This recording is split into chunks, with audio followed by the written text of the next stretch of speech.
Nyametumfo 627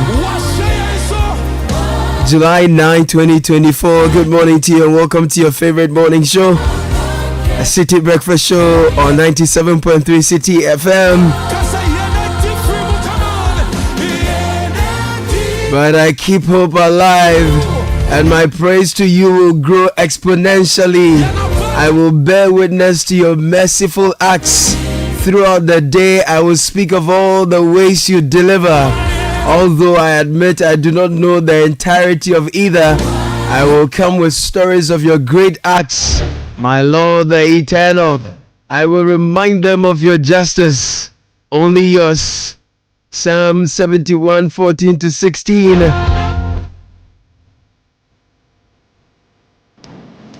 Encouraging ourselves this morning to keep singing his praise, and most importantly to keep hope alive, reminding ourselves of his great mercies, that as far as he has brought us thus far, he will certainly take us to the end.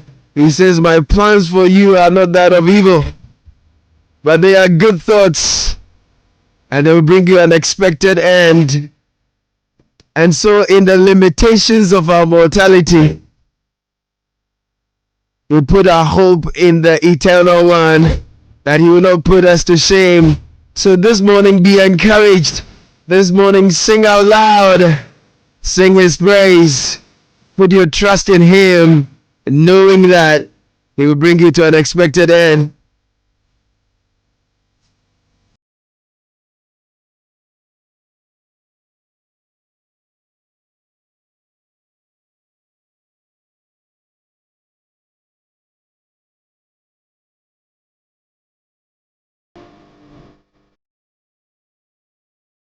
As an inspirational start to your morning, thanks to ADB. ADB says if you're a paid employee or salaried worker and you need a personal loan to resolve your financial issues, ADB is offering you a variety of personal loans, including top-up loans at significantly reduced interest rates. You will also enjoy a longer tenure of up to 6 years. This offer is open to non-customers as well. You kindly visit the nearest branch or call us on 0302-210-210 or 0302-224-043 for further inquiries. ADB is the People's Bank. ADB is truly a great and more. The show is very interactive. Join us on WhatsApp 0549-996-996 0549-986-996. Join us on X at Citi973. The hashtag is CityCBS. Let's get interactive.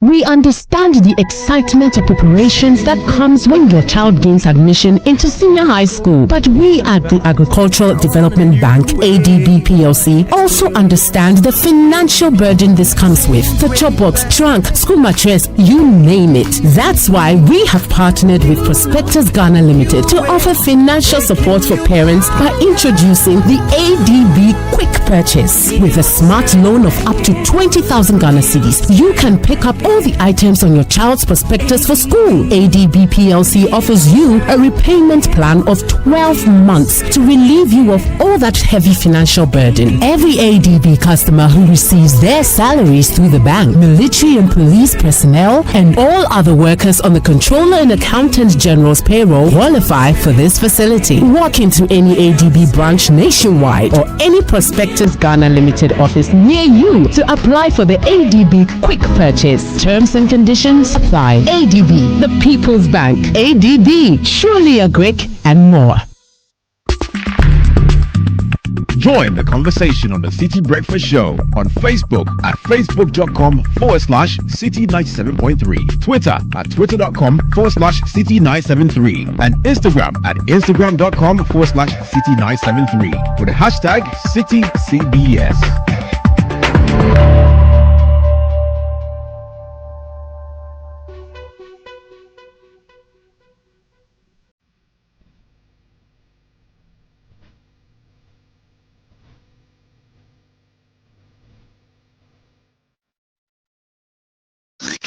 Unleashing the power of relevant radio.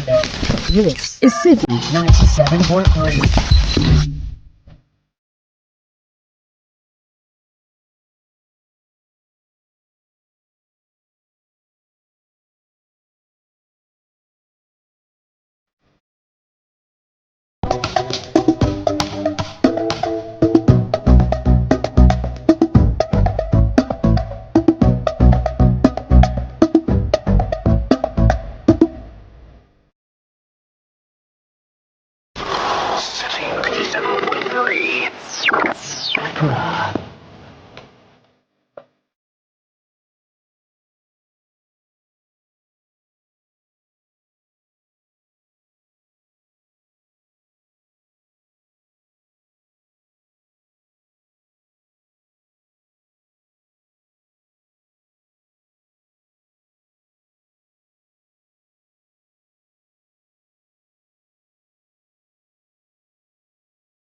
The song is bringing back memories of old.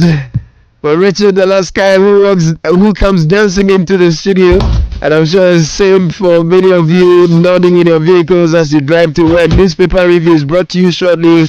It's coming up shortly, brought to you by Total Excellium Fidelity Bank as well. It's a powerful premium fuel with its amazing 3-in-1 power. We're introducing the Excellium new formula, additive enriched fuel with its powerful 3-in-1 action that cleans your engine, extends its life, and lowers your fuel consumption. You will drive So experience the difference with Total Energies Excellium new formula. Choose Excellium, choose quality. And the Pan-African Payment and Settlement System PAPS is here to stay with Fidelity Bank. You can send money to your loved ones or business partners across Africa instantly, and it will be received in Ghana cedis. So visit any of your branches and start sending money across Africa. It's secure, it's instant, and it's affordable. Send money to Nigeria, Gambia, Liberia, Guinea, and Sierra Leone. Fidelity Bank, believe with us. So much happening in the news. Should Muhammad debate Baumia? Napoli will be outdoor today. And around the world, Zelensky is not happy that Moody has visited, what's his name, Putin, on a day that Russia fires one of their children's hospital in Ukraine. There's a whole lot happening around the world, but let me welcome the gentleman, Richard de la Sky. Good morning. Good morning, Nathan Crowd. Hello, good morning. Yes, we jump into the papers right yes, quickly. Yes, it's here for a Komase no ye chamu ene no pay. Just say ene no pay no bibia beba besi e won krom asase betu. What? Hold on. What? Who betu won Komase. Why? Every asase be woso. I didn't hear. Because every before say omu ko. Omu ko akobo ejuma ho. Da be hwe whether ever fa na emfa. Then it is good. Okay. But then there are two things involved. Look, let's get to the when I finish, I'll go and watch what's happening. I see. What's Daily Graphic reporting? The Daily Graphic says police on alert to troublemakers. That's in relation to the elections later this year. And the IGP is here shaking the hand of Madame Jean Mensah of the EC. They are collaborating and they are saying that no space for troublemakers. Yep. Another story, Slippers land BEC candidates in trouble. That's on page 13. In other stories, NDC to establish anti-corruption mechanism. John Mahama is speaking. OWAP remains on curriculum until 2026. And ENI Vitor case tribunal dismisses $7 billion claim against Ghana. SNIT and its hotels are back in the news this morning. The new finder says Blaze bid failed at a first stage. Therefore, financial proposal was never opened. SNIT gained from intended sale of the hotels, according to the newspaper. Also on the front page, I will adjust IMF agreement. Ex-President Mahama is quoted here saying official creditor committee approved Ghana's deal with Eurobond holders. That's another story on the front page. Gabi's article concerning using mobile money transactions to buy things across Africa also makes the front page. And 5 companies submit bids to redevelop Saglemi. And the photograph of Kojo Nkrumah, the Minister for Housing, is here on the front page. The Ghanaian Times says 2024 BC, avoid exam malpractices. President admonishes candidates. SNIT justifies sale of 60% shares in 6 hotels to private investor. Says it's the only option to resuscitate hotels. In other stories, I'll use 24-hour economy to reset Ghana on path of progress and development in 4 years. Ex-President Mahama is speaking. And Promasidor Ghana gets highest international food safety certification, and they become the first FMCG company to achieve that feat. The Chronicle says this morning, so there's a difficulty with it. Sale of La Palm, Labadi, others. The hotels have not been sold, as the SNIT explained yesterday. So journalists, please, let's take note of that.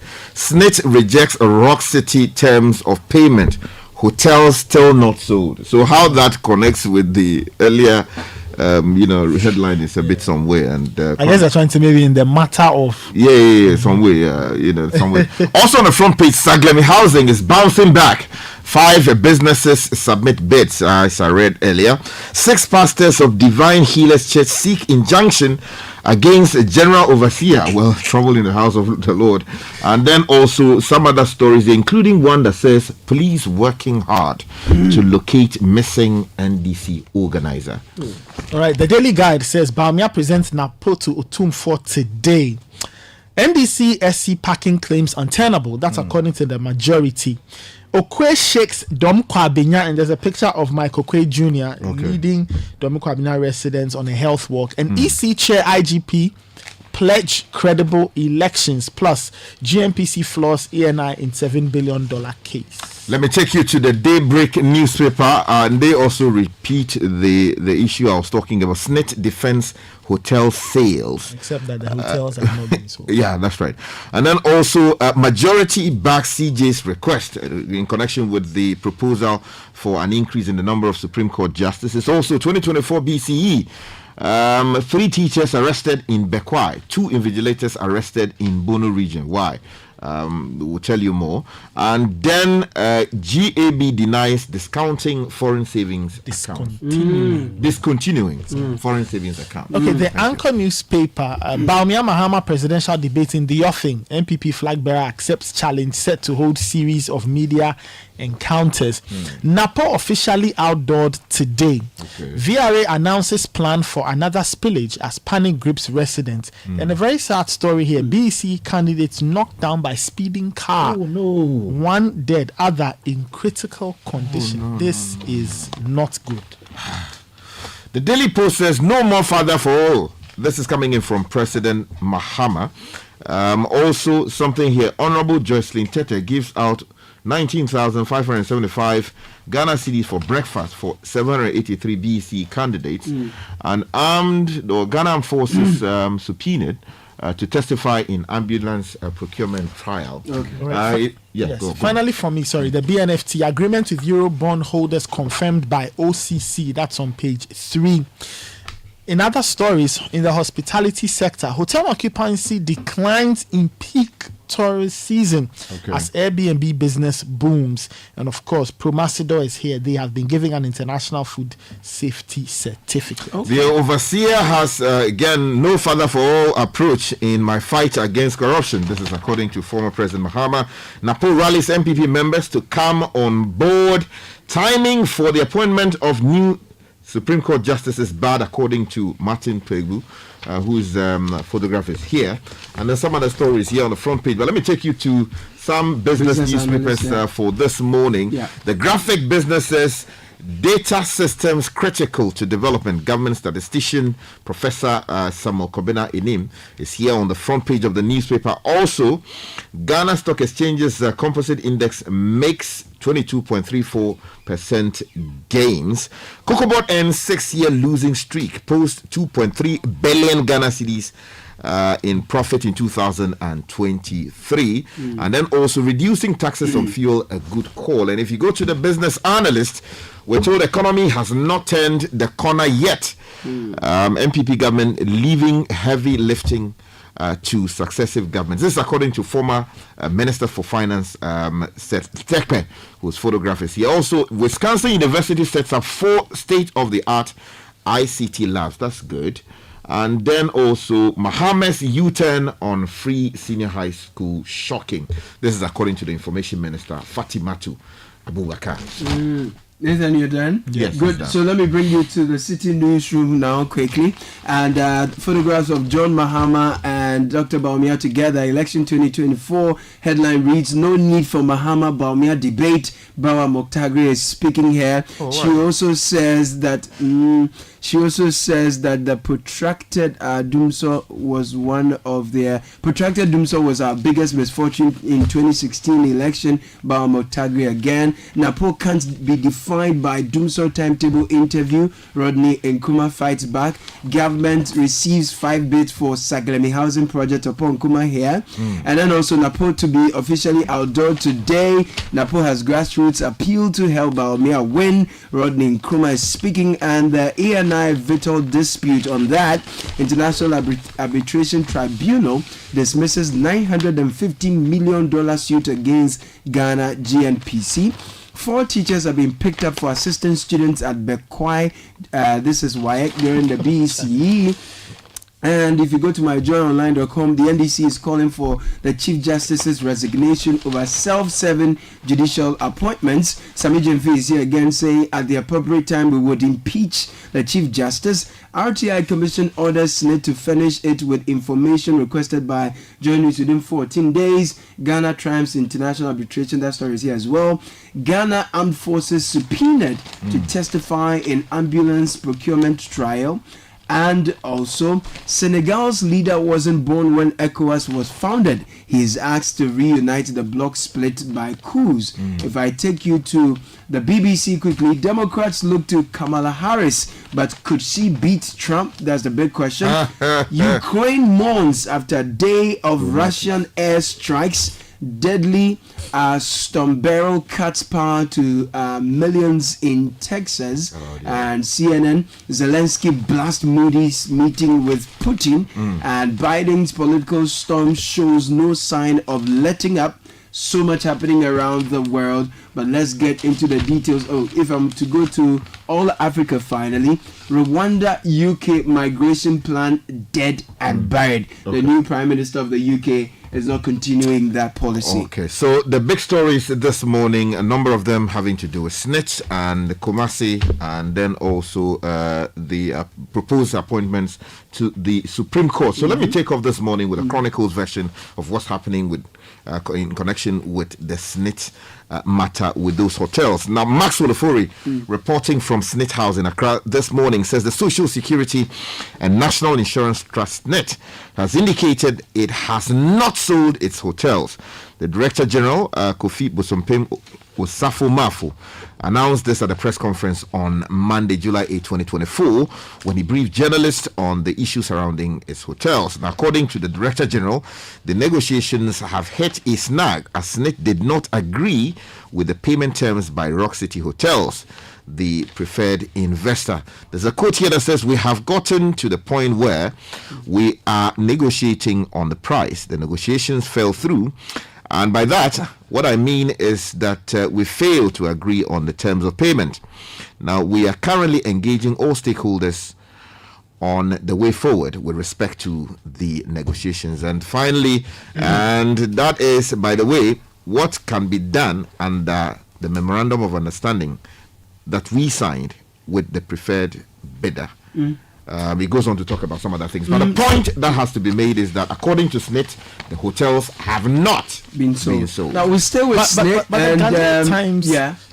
Well, yesterday looks like there was a press conference. Yes. I'm sure that's where the SNIT, quotes yes, came yeah, from. But the Ghanaian Times that, yeah. says that SNIT has justified its sale of 60% of its shares in 6 hotels to a private investor, saying the move was the only option. Process and the reasons behind the process. The reason to resuscitate the hotel the intended sale and help maximize their profitability. But to the big story, which is it still on SNIT? No. Just wanted to connect with the last SNIT angle, which is on Citi Newsroom. The blue one.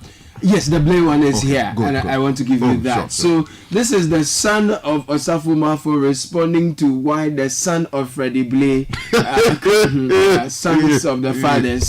So SNIT Hotels, your son's bid didn't meet our criteria. Osafo Mafo's son, replies Freddie Blay. So the story says the Director General of the Social Security and National Insurance Trust, SNIT, Kofi Bosompim Osafo Mafo, has rejected claims by the former national chairman of the New Patriotic Party, NPP, Freddie Blay, that a $200 million bid by his son to purchase 60% stake in its hotels was ignored. Now, addressing the press on Monday, July 8, Mr. Osafo Mafo clarified that the proposal by Spartan Eves did not make it through the first stage of the bid process, adding that the envelope was never opened. Quote, the claim that has been made by Mr. Freddie Blay that his son's company, Spartan Eves, bid $150 to $200 million and SNIT turned it down cannot be substantiated. Okay, so let's take you now to the issue of the proposed increase in the number of justices who sit on the Supreme Court. If you go to the Daybreak newspaper, there's a story there, majority backs CJ's request. Now, the story on page 3 reads that the majority caucus in Parliament has stated that the Chief Justice committed no illegality or unconstitutionality when she wrote a letter to the President of the Republic recommending that the number of justices on the Supreme Court bench should be increased to enable the court to handle the numerous cases pending before it. Now, speaking to the press in Parliament House on Monday, July 8, 2024, the majority leader, Alexander Penyo Marking, said the alarming proportion of cases the Apex Court was inundated with made the recommendation by the Chief Justice Gertrude Tokonu justifiable.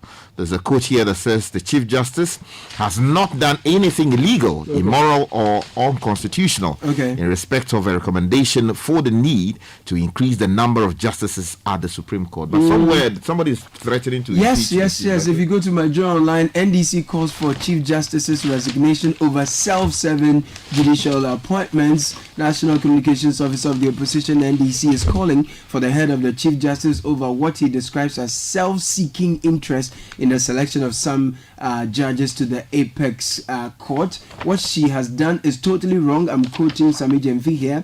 It was totally uncalled for. It's unconstitutional, and I think she must eat humble pie, cede this fact, and make amends. But beyond the procedural flaws, for me, is the whole agenda and intention behind the action. Another angle is that at the appropriate time, the NDC would impeach Madam her ladyship Tokonu. So these are the angles on the CJ and the Supreme Court. All right, so let's go to Kumar. Yes, and the third page of the Daily Guide newspaper is saying that the NPP's presidential candidate, Dr. Bawumia, will officially introduce his running mate, Dr. Matthew Opoku Prempeh, to the Asante Henotumfo Osetutu II today. According to reports, there will be a grand durbar of chiefs and people of Asanteman at the Nana Efiakobi Park inside the palace, or Menshia Palace, to welcome the NPP presidential candidate's delegation. Then the vice president will seek the Asante Hene's blessings advice and support as he and Dr. Prempeh begin to campaign for votes across the country. And after that, Dr. Bamia will then formally introduce his running mate to Asanteman and the entire country at the Jubilee Park in Kumasi. Meanwhile, the overseer is saying that Napo rallies MPP members to come on board. Running mate of the New Patriotic Party, Dr. Matthew Poku Prempeh, has pledged service and leadership, rallying supporters to come on board, since the task ahead requires collective effort. He committed to supporting the flag bearer, Dr. Mahamudu Baumia, to prosecute a formidable 2024 campaign to break the 8-year election cycle and serve Ghana diligently. I believe they're still quoting from the press statement. In the meantime, Napo can be defined by Dumso timetable interview. Rodney Nkrumah is speaking. He is press secretary to Dr. Matthew Opoku Prempeh. He has vigorously defended his boss's character after he came under fire for his flippant response to a question about the Dumso timetable. Napo faced intense backlash several months ago when he dismissively told journalists that people demanding a load-shedding timetable during the peak of the power outages must design their own timetable. He was speaking in an interview with Bernard Avila on a point of view where he defended his boss's track record and said that, clearly, quote, what pertained recently cannot by any stretch of the imagination be compared to what happened in 2014 or 2015 thereabout. Meantime, Joyce Bao-Boktagri is admitting that the Dumso situation hampered the fortunes of the NDC in the 2016 elections. Okay, so let's stay with elections. If you go to page 4 of the New Finder, we're told the EC intends to carry out a mop-up voter registration from August 1 to the 3rd of the same month.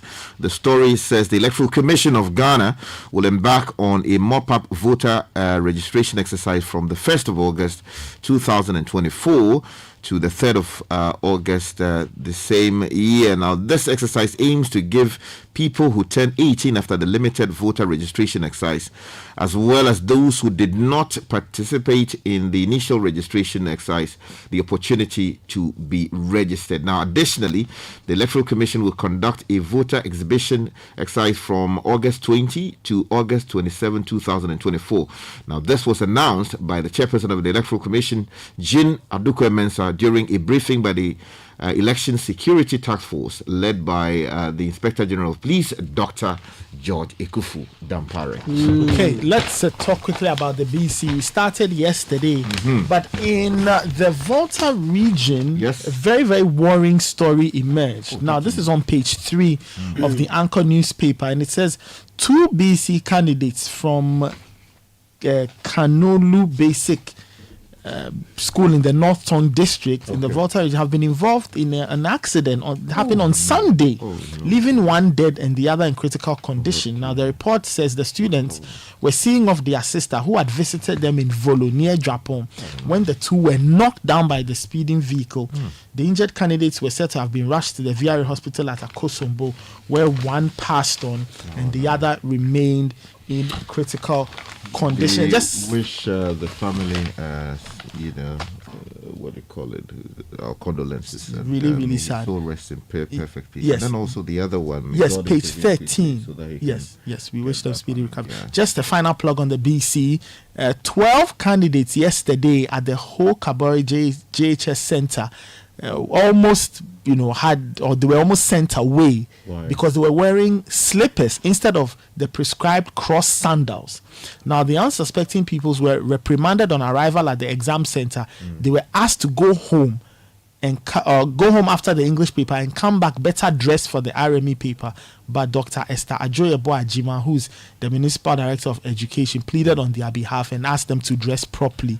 From my experience, sometimes the rules as we make them are very disturbing. Look, for all you know, that's all they have. The Chalewote, Jimakla, that's all they have. So when we are laying down these rules, it's not so much about what he's wearing, it's about what he's going to write on the paper. So I believe that it should be acceptable to make reasonable exceptions. You don't get up and say, oh, the people have one challenge. It's not a good thing. Meanwhile, if you go to page 3 of the Daybreak newspaper, there's a story that's disturbing. 2024 BC, 3 teachers arrested in Bekwai, 2 invigilators arrested in Bono. Quickly, the story says 3 teachers in Bekwai and 2 invigilators in the Bono region have been arrested for attempting to aid students answer some questions during the BECE, which started yesterday. Now, according to an educationist, Dr. Peter Party, teachers have been advised to refrain from teaching students in the examination halls. Now, this arrest is part of the measures put in place by the WAEC to prevent all forms of examination malpractice. I take you international very quickly, and huge disappointment. Zelensky blasts Modi meeting with Putin the same day Russian attack devastates Ukrainian hospital. Ukrainian President Zelensky on Monday criticized his Indian counterpart's visit to Moscow as a huge disappointment and a devastating blow to peace efforts on the same day that a Russian missile smashed into a children's hospital in Kiev. Indian Prime Minister Narendra Modi met Russian President Vladimir Putin at his residence outside Moscow on Monday, while 900 kilometers away, Russian missiles rained down on Ukrainian cities in a morning rush hour assault that killed at least 37 people and injured 170 others. The images of the attack on the hospital, very, very troubling. Yeah. But let there be peace, man. Let's. Yeah, Abeku, forgive me. Before we go, there's an announcement that I want to make. The residents of Community 25. Dowenya and Pram have decided to embark on a demonstration against the bad nature of roads, incomplete road works, and terrible traffic that they endure every day. So the demo is today? No. Okay. The date is Friday, the 12th of July, 2024. This Friday, and the time is 6 a.m. Okay. And the point of assembly is Kumbaria. No problem. Residents have had enough and now they are complaining. So they should go and demonstrate. Enough is enough. Enough is enough. Thank you. Your job. Oh, jump on now. Go. Google me. At what time when you can't park where I don't hear the sound of your car? Why you buy new car? No, I don't change my car. It be the same right. It be the fuel way I change. Way one shouts it. Ever since I started using the all-new Excellium Premium Fuel, fortified with 3-in-1 action. Oh, Joe, now my car they run like electric car. No, it's so. This is the type of fuel where they want to. Cause now engine they cost. Where they want for way if I buy it, it go protect my engine. And with the small way I buy, I go drive, sir. Absolutely. It's like strapping a turbocharger to your engine and giving it a protector. And what they bust my mind self be the 3-in-1 action. No, Excellium they prevent up to 99% of deposit. It be anti-wear, some be anti-corrosion. Won't pay when I open them. Hey, so where can I find this magical fuel? Just head over to any Total Energy service station and your car will thank you. Hey, then make a finish my go be fast then rush go Total Energies. My friend, but why you hand my go be inside? I give you info. Make a fill the go be too small. Go. Excellium is designed to protect your car engine, decrease fuel consumption, and lower CO2 emissions. Don't say fuel, say Excellium. Choose Excellium, choose quality.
With the business news brought to you by Goel, Axis Bank, and MTN. Good morning, Nashika Caesar. Good morning, Caleb. What's happening in the world of business? Hello and welcome to the breakfast edition of the Citi Business News, proudly brought to you by MTN, Goil and Access Bank. My name is Nashika Caesar. Coming up, economic analysts suggest that renegotiation Ghana's $3 billion bailout program with International Monetary Fund IMF may be nearly impossible. Also coming up, driver unions in talks with government to formulate a policy document to serve as the basis for clear-cut guidelines in the revision of transport fares. And later, despite consecutive increases in visitor numbers for Ghana, hotel occupancy for tourists and visitors declines in recent years.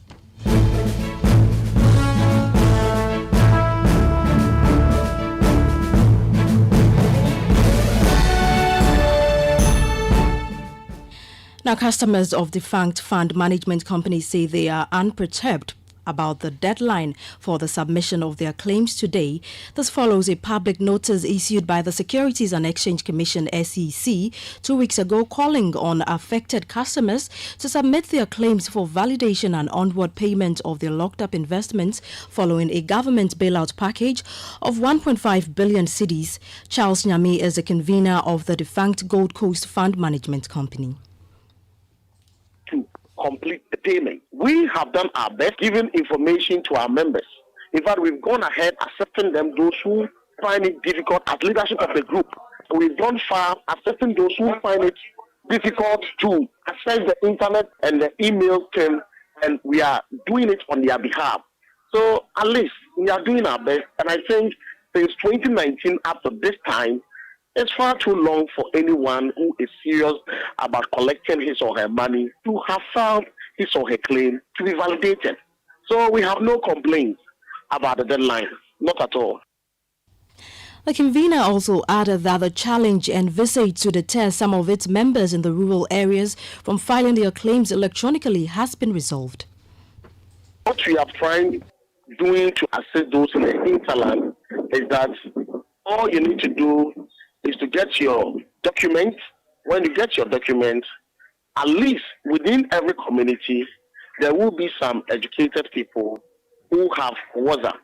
So just get one of these people, let them use their phone cameras to scan your document, and you send it to a WhatsApp number that we have given to our members. When that is sent to us, we have also spoken to agents within the PwC. We forward it to them to validate you on your behalf. That's how best we have been able to assist some of our people in the hinterland, and not only those in the hinterland. You heard the convener of the defunct Gold Coast Fund Management Company, Charles Nyami, speaking there. Moving away from that, SME owners in Ghana are being urged to consider establishing controls and implement anti-fraud programs to combat fraud effectively. This is according to Deloitte's latest report on fraud risk assessment for businesses. We have more in this report. Per the report, fraud is a significant threat to SMEs in the country, impacting their growth and stability. Regular fraud risk assessments are crucial for identifying and mitigating fraud risks that could harm a company's brand, reputation, and assets. It highlights that smaller budgets and revenue make SMEs more vulnerable to the impact of fraud compared to larger organizations. To protect themselves, the Association of Certified Fraud Examiners is urging businesses to conduct a fraud risk assessment. The assessment should cover key areas relevant to the organization's size, complexity, industry, and objectives. Regular updates to the risk assessment are necessary to stay abreast with evolving fraud risk and vulnerabilities. The detailed approach, it notes, enhances risk intelligence, promoting a well-informed, balanced, and adaptable risk management strategy. Areas for enhancing performance in fraud risk assessment may include connecting risk to special control measures involving personnel across all levels and addressing the risk of management overriding internal controls. That was a News Desk report. Now, the debate over economic strategy continues to heat up, leading up to the 2024 general elections, with economic analysts suggesting that renegotiating Ghana's $3 billion bailout program with International Monetary Fund IMF may be nearly impossible. Ghana is currently navigating a 3-year extended credit facility program with $1.6 billion already disbursed. The country's economic health hinges on the stringent conditions set by the IMF. In a bold move, the National Democratic Congress NDC presidential candidate John Dramani Mahama has hinted at the possibility of renegotiating the deal if elected at the upcoming polls. However, economist Professor Patrick Usuman explains that any discussions by new government with the IMF are likely to yield significant changes to the government program. Commenting on the formal confirmation from the Official Creditor Committee approving the government's deal with the Eurobond holders on proposed term to restructure approximately $13.1 billion in debt, Professor Usuman cautioned the government to exercise prudence in bringing its debt to sustainable levels. Now, driver unions are in discussions to formulate a policy document that will serve as the basis for clear-cut guidelines in the revision of transport fares, either quarterly or semi-annually. Citi Business News understands that this blueprint document will provide the metrics for transport fare adjustment rather than relying solely on fuel price hikes and other essentials necessary for the transport business. Daniel Sakite has more in the following report. Issues of recent fuel price hikes and increased costs of spare parts dominated discussions at the Congress of Transport Unions at Gumwafete over the weekend. An agreement was reached to shelve transport fare increase as the 10% threshold in fuel price hikes necessary to warrant fare adjustment had not been met, despite a push by some commercial drivers for fare increments. However, a policy document is in the offing that will provide certainty on transport fare adjustments. David Adboado, the Public Relations Officer for the Concerned Drivers Association of Ghana, provided insight into what the policy will contain in an interview with Citi Business News. It's not all the time that we'll be depending on they should increase fuel for ours to increase transport fare. If we come out with a good policy and a roadmap that everybody will understand that now Ghana will increase transport fare, is it quarterly or half? Then everybody knows that at least for 1 to 6 months there will be increment. Another 6 to the 12 months there will be another increment. That will let the workers to have peace of mind, because as it stands now, people are contemplating: are the drivers going to increase transport fare again? It is all over the news that there will be increment, and everybody. For now, let me assure Ghanaians that we, the drivers, are not going to increase transport fare. That was a public relations officer of the Concerned Drivers Association of Ghana, David Agbuado, ending that report by Citi Business News' Daniel Sakiti. Now, finally, despite consecutive increases in visitor numbers for the Ghana Tourism Authority (GTA) annual flagship event December in Ghana in GH, hotel occupancy for tourists and visitors has declined in recent years. December in GH, a peak tourist season expected to significantly benefit hotel businesses nationwide, has seen a downturn in hotel occupancy rate, according to data from the GTA. The following report has more.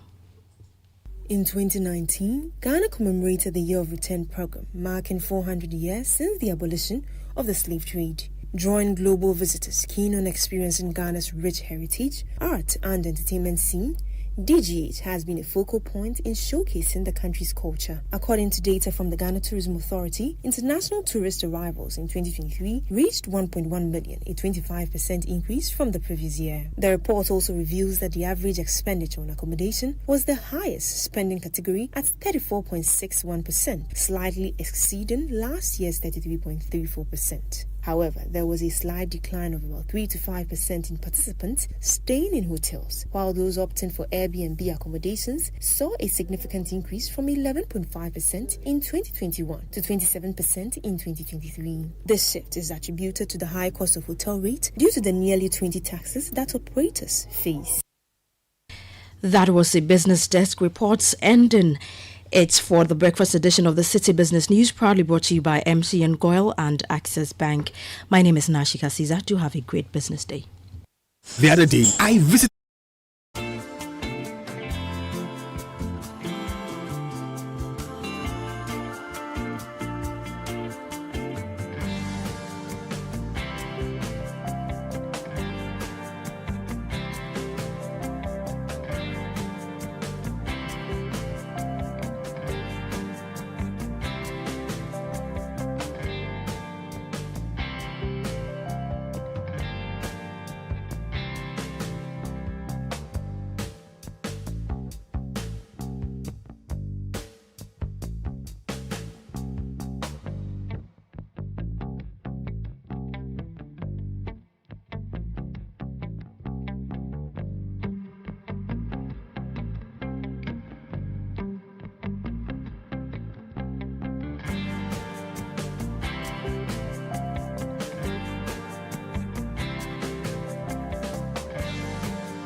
sports shortly.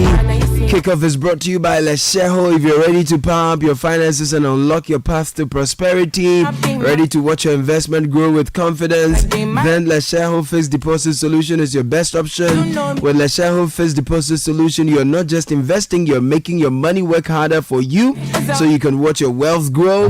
Join the investment revolution now.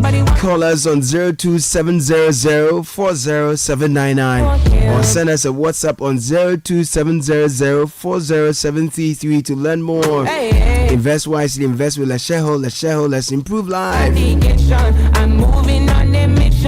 Tell you about the Shell. Let me tell you about Shell. From planning date nights to making your kids happy with the latest toy and ice cream, these seemingly little things make all the difference in creating lasting memories. Good times start at Shell, where you can fill up on more than just fuel. You can fill up on love, laughter, sumptuous bites and treats from our partners, vendors. Juicy chicken, filling burgers, snacks, a space to just unwind. Trust me, you'll find it all at Shell. While you're enjoying yourself with your family and friends, your car can also get the love it deserves at Shell service station and wash bay. It's on one roof for everything. Visit Shell today and let's get into kickoff.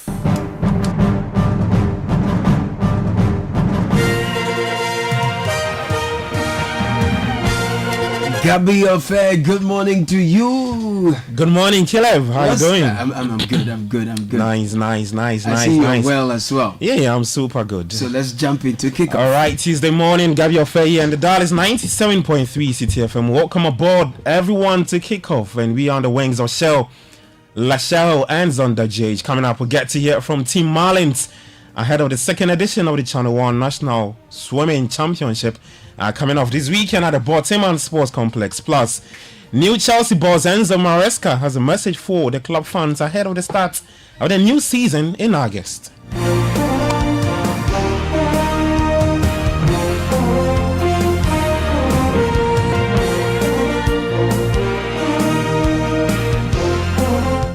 All right, we start up from the corridors of the Ghana Olympic Committee, and their president is Ben Nuno Mensah, and he's announced that the French embassy has contributed 20,000 euros to support Ghana's participation at the 2024 Paralympic Games. Now, at a ceremony held yesterday in the Ghana Olympic Committee conference room in Accra, the team kits for the Paralympic were unveiled, and the event was attended by various sponsorship partners. The team will leave Ghana later tomorrow to start training camp in Strasbourg in preparation for the games beginning on July 26 in Paris.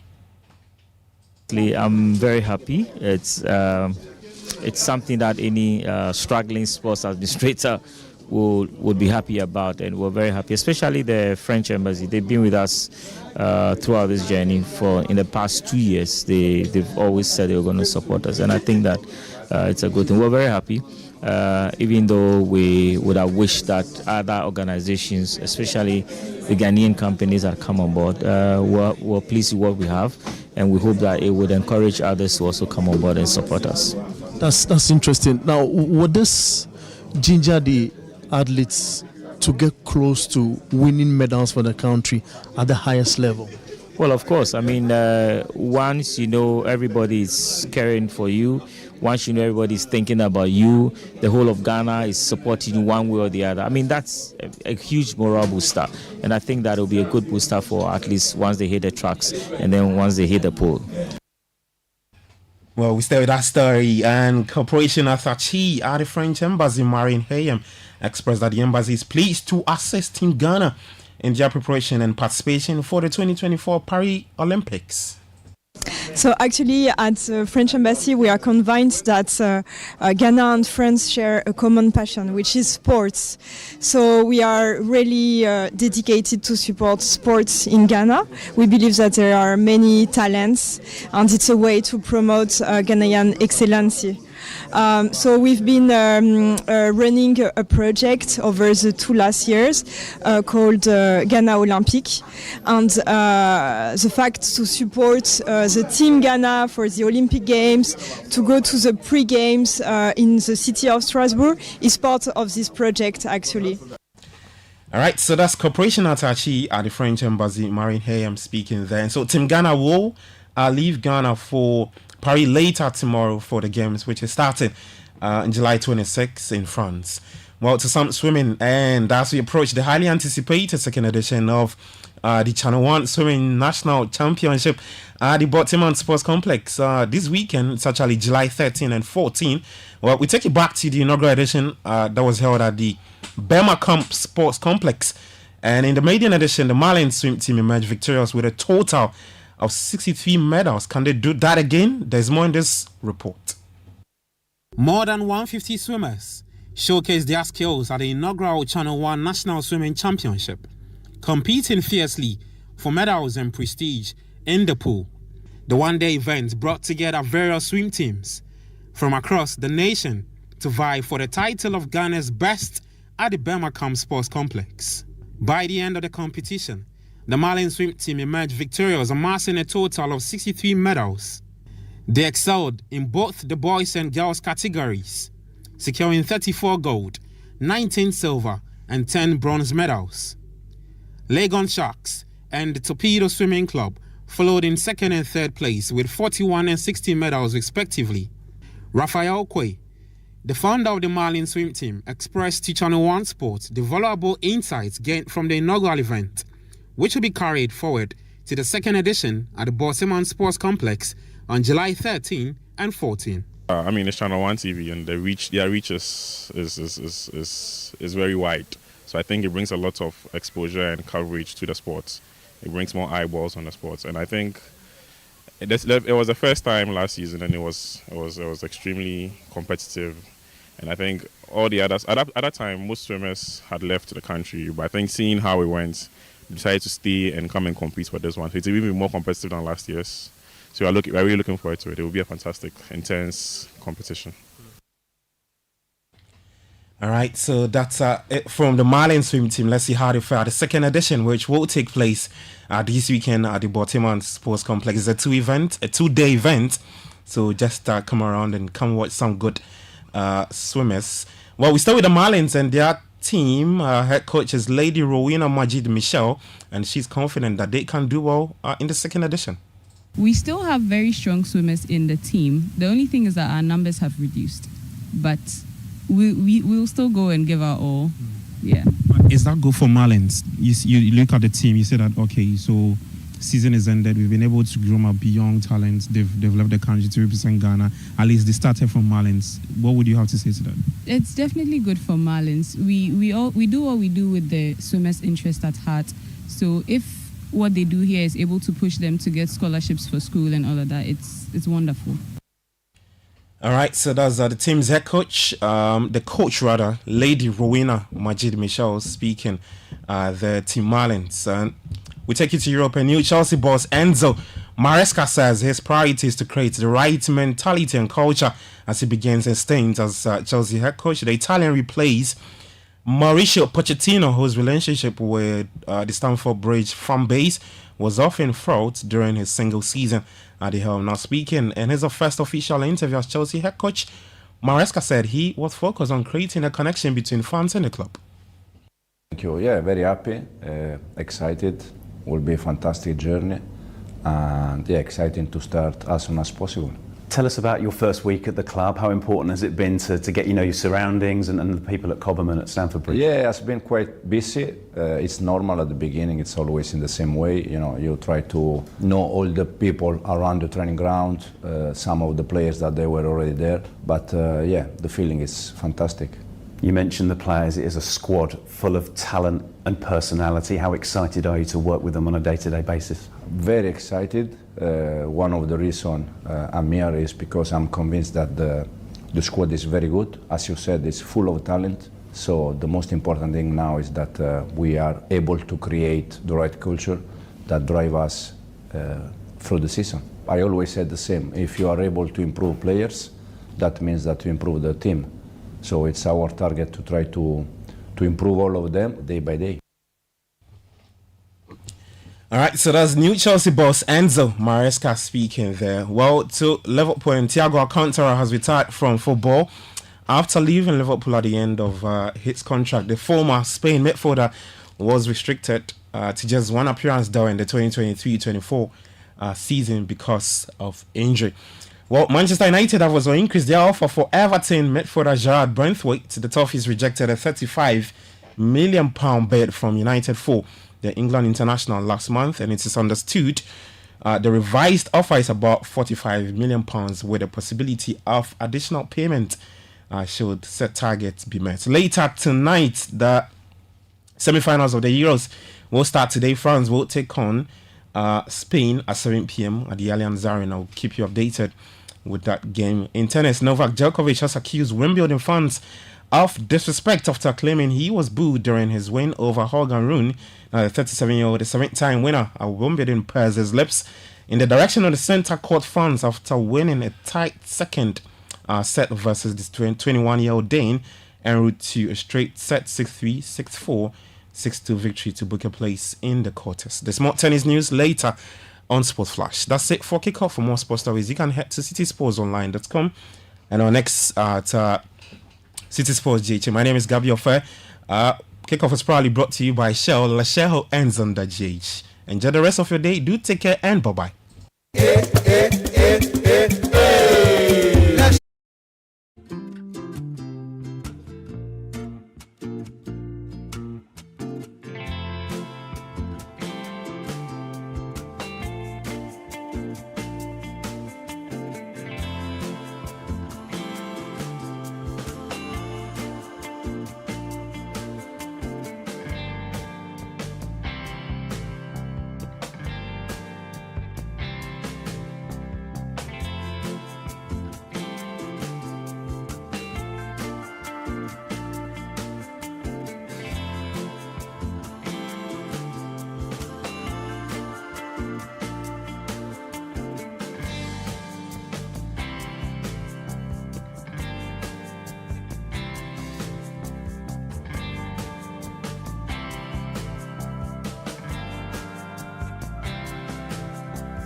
Kindly help me wish Mrs. Wendy Enyona Madilamte, and aka Auntie Wendy, a blessed 60th birthday. She bows out of WAEC today. May the Lord bless and keep her. Coming in from Valeria Kumanoy to Mrs. Wendy Enyonam Adilamte. Help me wish my wife, sister Love, and my mother a special birthday to the only one, Mami Irajua Laye Money, aka Iraj. Nothing can describe her. From your husband, Mr. Laye Money, and your son Joel. Thanks. Happy birthday to Ezekiel Colley Tiame of the Audit and Assurance Department of Deloitte, and belated happy birthday to Priscilla Apia of the Tax and Regulatory Department from your country managing partner Daniel Kojousu and all staff of Deloitte. Happy birthday to Ezekiel Colley Agbe. Okay, I think I read this already. To Audrey Mawina Sonku of Mega Mount School, Tema Community 22. They'll 10 today. Happy birthday to you from the Lali, Cecilia, Edwin, and Edlin. Happy 10th birthday to Riley Curtis Texan of St. Benedict Subiru School, and so many. Today's milestone bring you an ending blessing. By star, you were born to be great, and so greatness will be your portion. Love you more than words can express. Have an amazing celebration today. From your dad, Atu Texan, your mom, Marian, brother Ryan, your sister, Michaela, and the rest of the family.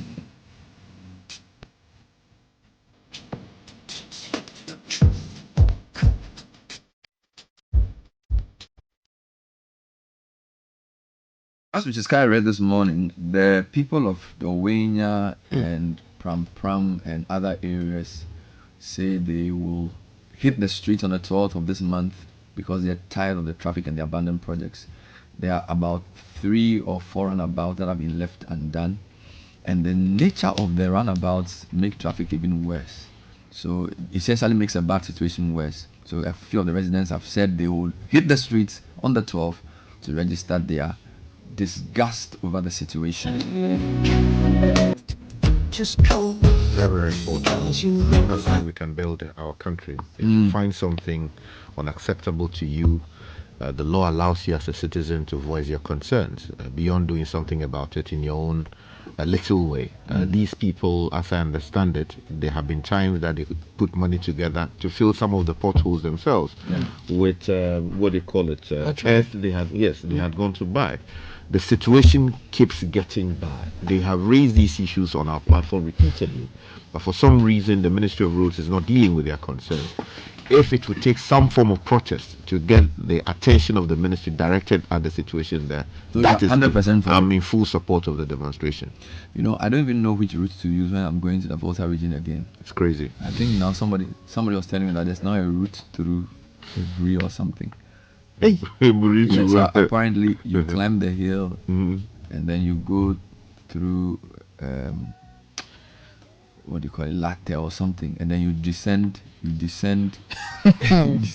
where are you and come through so much. So funny, you know, because when you are going, imagine you have a funeral on Saturday in Ho. That is crazy. If you use Tema to what do you call it, Dowenya, you will just sit in traffic for so long before you get to Ada. If you want to use Akosombo to, the same thing. Bobo. So now they say you use the Bree road because the Dodowa road is bad. The Dodowa road is they are now doing it. So they say now you use the Bree road. When you climb the hill before you get to Omani's place, then you descend to Somanya. Okay. And then you connect to Odumase and you go to Pong. Before you go to your hometown. If you are going to Aplau, it's a long. You have to use a boat. Just take a boat. Take a boat from Usu, and then tell the boat rider that you are going to Aplau. Straight up. You probably reach earlier because there's nothing on helicopter. but the other thing, you know, I feel like the Port Volta region also need to be questioned around the whole airport, because Sky. So okay, let me make it nice. An airport has been built. Yes. And there isn't enough passenger demand at some point for the airport to be viable. Only one person was on the plane. I would have said if they had fixed the whole to Aflawo Road, it may have made more sense for people to use the airport, because you see, traffic to the Volta region is a very long region. It's not like the eastern region where Kofredi is in the middle. So before the region was divided, the capital was whole in the middle of the region. Look at how far Aflao is down. and look at how high Hohwe is. Okay, so Ho in itself doesn't solve a problem unless the roads from Ho are good. Do you get me? So if assuming Sky has a funeral in Georgia or Aflao, and he doesn't want to drive, if he wants to go by air, then the road from Ho to Aflao must be finished, so he can do an hour there. Otherwise, you rather drive through Pram Pram. In the same way, if somebody is going to Hohwe, there's no reason why you will take a plane and get to Ho and then use a rough route to Hohwe. He probably just has to drive. Get it? So the point around the airport must be connected to other forms of, so there must be a mix. The other point, the Volta Lake runs all the way from the north down south. All right. Yes, there are tree stumps, but a serious country cannot have proper water transportation where you have, I don't know what that's a ferry or something. I mean, if you are bringing yams, river boats. Do you need to put all those yams on the road and the road keeps going bad? It's like we have decided to be so minimalistic in our thinking. You can't have this natural water course and then there's all these bad roads, because the thing about water is that you don't need to fix the water. You don't need to put asphalt on the water. You don't need to fill potholes. All you need to do is to deal with the tree stumps, and then you have a so it's like we are not having an integrated system of thinking about transportation, and it really worries me. It really worries me. So anyway, that's not my focus for the morning. So people of Pram Pram, if you want to do your demo, we are with you. We'll come and cover it for you. Because as for the story being told, we've told the story multiple times. I don't think there's any major road in this country that is bad that we haven't spoken about on either radio or television. I look, if you watch our weekend news, at least there's 2 road stories every weekend. So we show the roads. I don't know, the government. And the other point is, yes, they claim that now that we've had a deal from the Eurobond people, money will be released. But now the money to be released is not automatic that all roads will get. Because when I interviewed the official from the ministry, it says now they have to create a priority list. So maybe your demonstration will prioritize your road for you. Exactly. Yeah, because I think they are going to free up $250 million. Now, $250 million is a lot of money. But if you look at the roads that need to be fixed in Ghana that have been encumbered by debt exchange, it's obviously more than $250 million.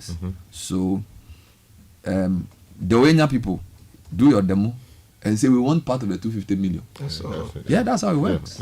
That's how it works. Because it should be peaceful, but it definitely should because your MP2 is quite loud, so I'm sure he'll probably join you, Samuel George, because major arterials have to be fixed. The Cape Coast Road is being done. Why shouldn't the Aflao Road be done? Why shouldn't the Akusumo Road be done? It should be done.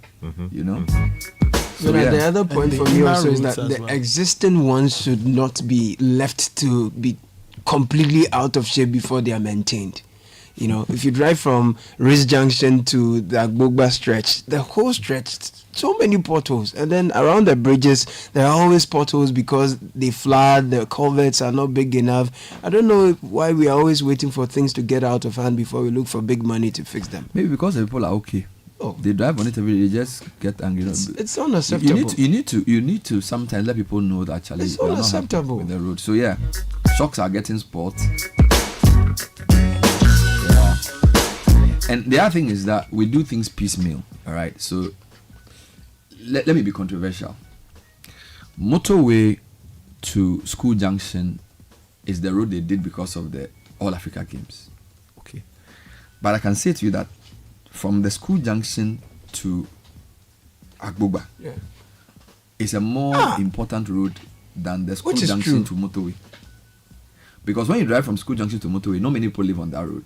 The only reason that road was done because they were doing the All Africa Games and Boteman has opened up. And we are using it this weekend for the swimming. It's fantastic. Finish. But if you look at residents from School Junction to Ashaliboche, heavily Ashaliboche to Riz, from Riz to Agbogba, from Agbogba, all you the come way to down Kwabenya. to Hacho. Yes. From Hacho to Kwabenya, from Kwabenya to Pokwase, from Pokwase, you can go to Nsawam. That's a major road. You get it? Though they are doing the Atomic Junction to Kwabenya 1. But if you take Hacho, so you are doing Atomic Junction, Hacho. But if you take Agbogba all the way to School Junction, it's not been done. And the worst part is where the excavators were dumped. It's called Maya Junction. Yeah, the airport area there. So it's called Aviation. Aviation, yes. That road all the way to Reach Junction. It's terrible. Really, really bad. And then Reach Junction leading you to Agboba. You get me? So we spent a lot of money to fix a road from the motorway to School Junction. Fine, a lot of cars use it these days to avoid traffic. But if you look at the road that will really open up that area, it's not being done. It's the same thing with the point about the whole airport. We have to integrate the solution. Yeah. Okay. But the way, and you see, this 250 million thing that they say has been released, Sky. You see, if politics drives something, it will satisfy people, but it will not solve the problem permanently. Because if you want to be objective and say, we have $250 million released from debt exchange that we want to use to fix roads. If it wasn't because you want to win elections, you will sit down and say, how do we create an integrated transport system in a way that will open up or unlock agriculture or something? So you want to say, okay, which roads, if we fix, will open up a critical node that will bring food prices down? Because, do you understand? You sit down and but they will say, well, these people, they will vote for us if we do the road. So let's do, you get it? So, which is why sometimes we say voting is good for accountability, but voting is not enough. So let me repeat the point. It's like a decision. Let me make it even simple for you. The decision of which secondary school to go to is a good decision. It's an important decision. But going to a good secondary school does not guarantee success. It's how you manage your life in that school that makes you successful. Give you an example. You like Oxford. So let's assume you want to do a PhD in law. And you got University of Johannesburg and University of Oxford. Then you say, well, let me go to Oxford because Oxford is the world's first university. You made the right decision. But going to Oxford to register for a PhD does not guarantee that it was a good decision. The decision only happens when you apply yourself to do the PhD. Do you get me? So let's bring it to voting. You vote for somebody. You vote for the person you prefer because he told you something you like, as against the person who misperformed. Now, managing the decision, like how you behave at Oxford, is how you behave as a citizen. So the fact that you vote for a person who may even be good does not mean that he will do the right thing. If you don't police the vote throughout the process of getting them to be accountable, going for assembly meetings, doing protest marches, organizing education campaigns, do you get that point? We think democracy is voting and then calling to radio stations. That's not democracy. And talking your mind. Democracy is managing the process of who you've chosen for them to do what you have to do. So here you are, 250 million will be released. Everybody is shouting for their road to be done. Yes, let them protest. But really, if we had, for a country like Ghana, there should be a rubric for deciding a transport mix. So you are doing a rail from Tema to Mpakadan. Is it the most important rail to do? Let's assume it is. They say they are doing cargo, no problem. Now, in most countries, the rail is two track. So you're going and you're coming. This is just one. So if the train gets spoiled on one, it's traffic. You can say we didn't have money. But my point is that what's the level of detailed thinking that went into that thing? So that you have just one rail. So it means we all wait, it goes. And then we all wait, it comes. You get it? Maybe it's a good start. But is that really how to do it? Take the Western region. We are talking about the west roads within the Takwa enclave. Why? Because most mining companies have heavy trucks. And heavy trucks, the heavier the load on a vehicle, the worse the effect on the road. So when we did the Heritage Caravan, there were places in the Western region that were almost impassable. Western North as well, because heavy trucks are carrying timber and bauxite and all these things. Okay. Yeah. Now, the best way to convey bauxite is to do rail. But you put the thing in a what do you call it? In a truck, and the road gets worse. So you see, and there's no integrated planning because it's episodic. This guy needs to win elections. This guy prefers this. So we are not moving forward. You know, it's a really frustrating situation. But what can I say? Just quickly to draw your attention to what former President Mahama said during the meet the press or the encounter with the media. Mm-hmm. I think he had suggested that the money that will be coming, a huge chunk will be going into paying, like we may have to use a huge chunk to pay for some things that had matured. He suggested something like that, and I think we have to get money. So we have had some agreement with the IMF people and related creditors for some money to come in. We are talking some big money. In one of his answers, he gave the indication that we may because we don't have money, we may have to dig into that money. So let me even make it easy. I don't even think there's any money coming per se. My understanding of what is happening is that so you owe $13 billion of Eurobond, and the payments are due from next year. What you've succeeded in doing is you've succeeded in deferring the time of payment for some of the bonds to a future date, and you've also succeeded in helping to reduce the interest on the payment. So you can translate that into a saving. So if I owed 10 billion and I'm supposed to pay it next year, and they say I can pay 8 billion from next 3 years, that's basically the agreement. I'm simplifying it. Okay, so the 4.7 billion you're calculating is interest to have been paid which have been reduced. So it's not fiscal cash coming in. But you see, the reason the road was incumbent was that if all loans were suspended until a debt agreement was reached. So for example, if the Accra to Dowenya road was being funded by, say, the French government, if you have not signed an agreement with France and China for your 5.1 billion, there's no way they are going to release extra money for the road that they've earmarked for development. So the release of other funds was based on the conclusion of your bilateral debt agreement. Do you understand my point? So I don't see it like physical cash. So what it does, that's what they use the word, it frees up money.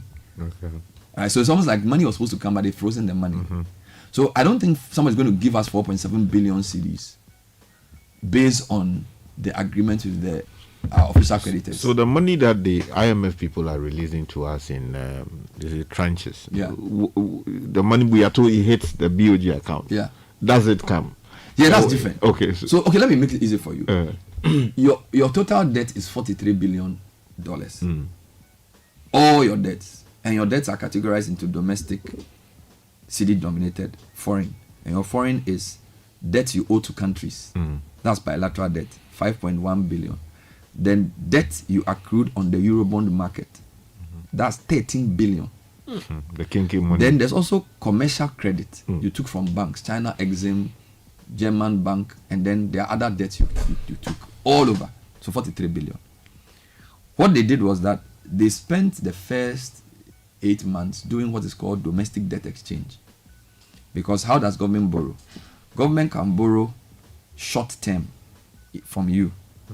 That's a treasury bill, 91, 182, 364. That's a bill. That's short term. But that one is not a problem because they pay quickly. But government also issues bonds. That's long term, 5-year, 10-year, 20-year. So what they did was they basically said, okay, Sky, we owe you 10,000 cedis. And we are supposed to pay you next year because you did an investment of 100 cedis and your whatever was mature. So Sky, we are going to reduce the interest you are supposed to get by 10%. And we are going to pay you next 5 years. So when you put all the savings they did, they save about $8 billion from you and I. Monies they promised us that they will pay pension bond holders. All those are bonds. Okay. So generally speaking, they managed to reduce the average interest on those bonds from about 30% to about say 20%.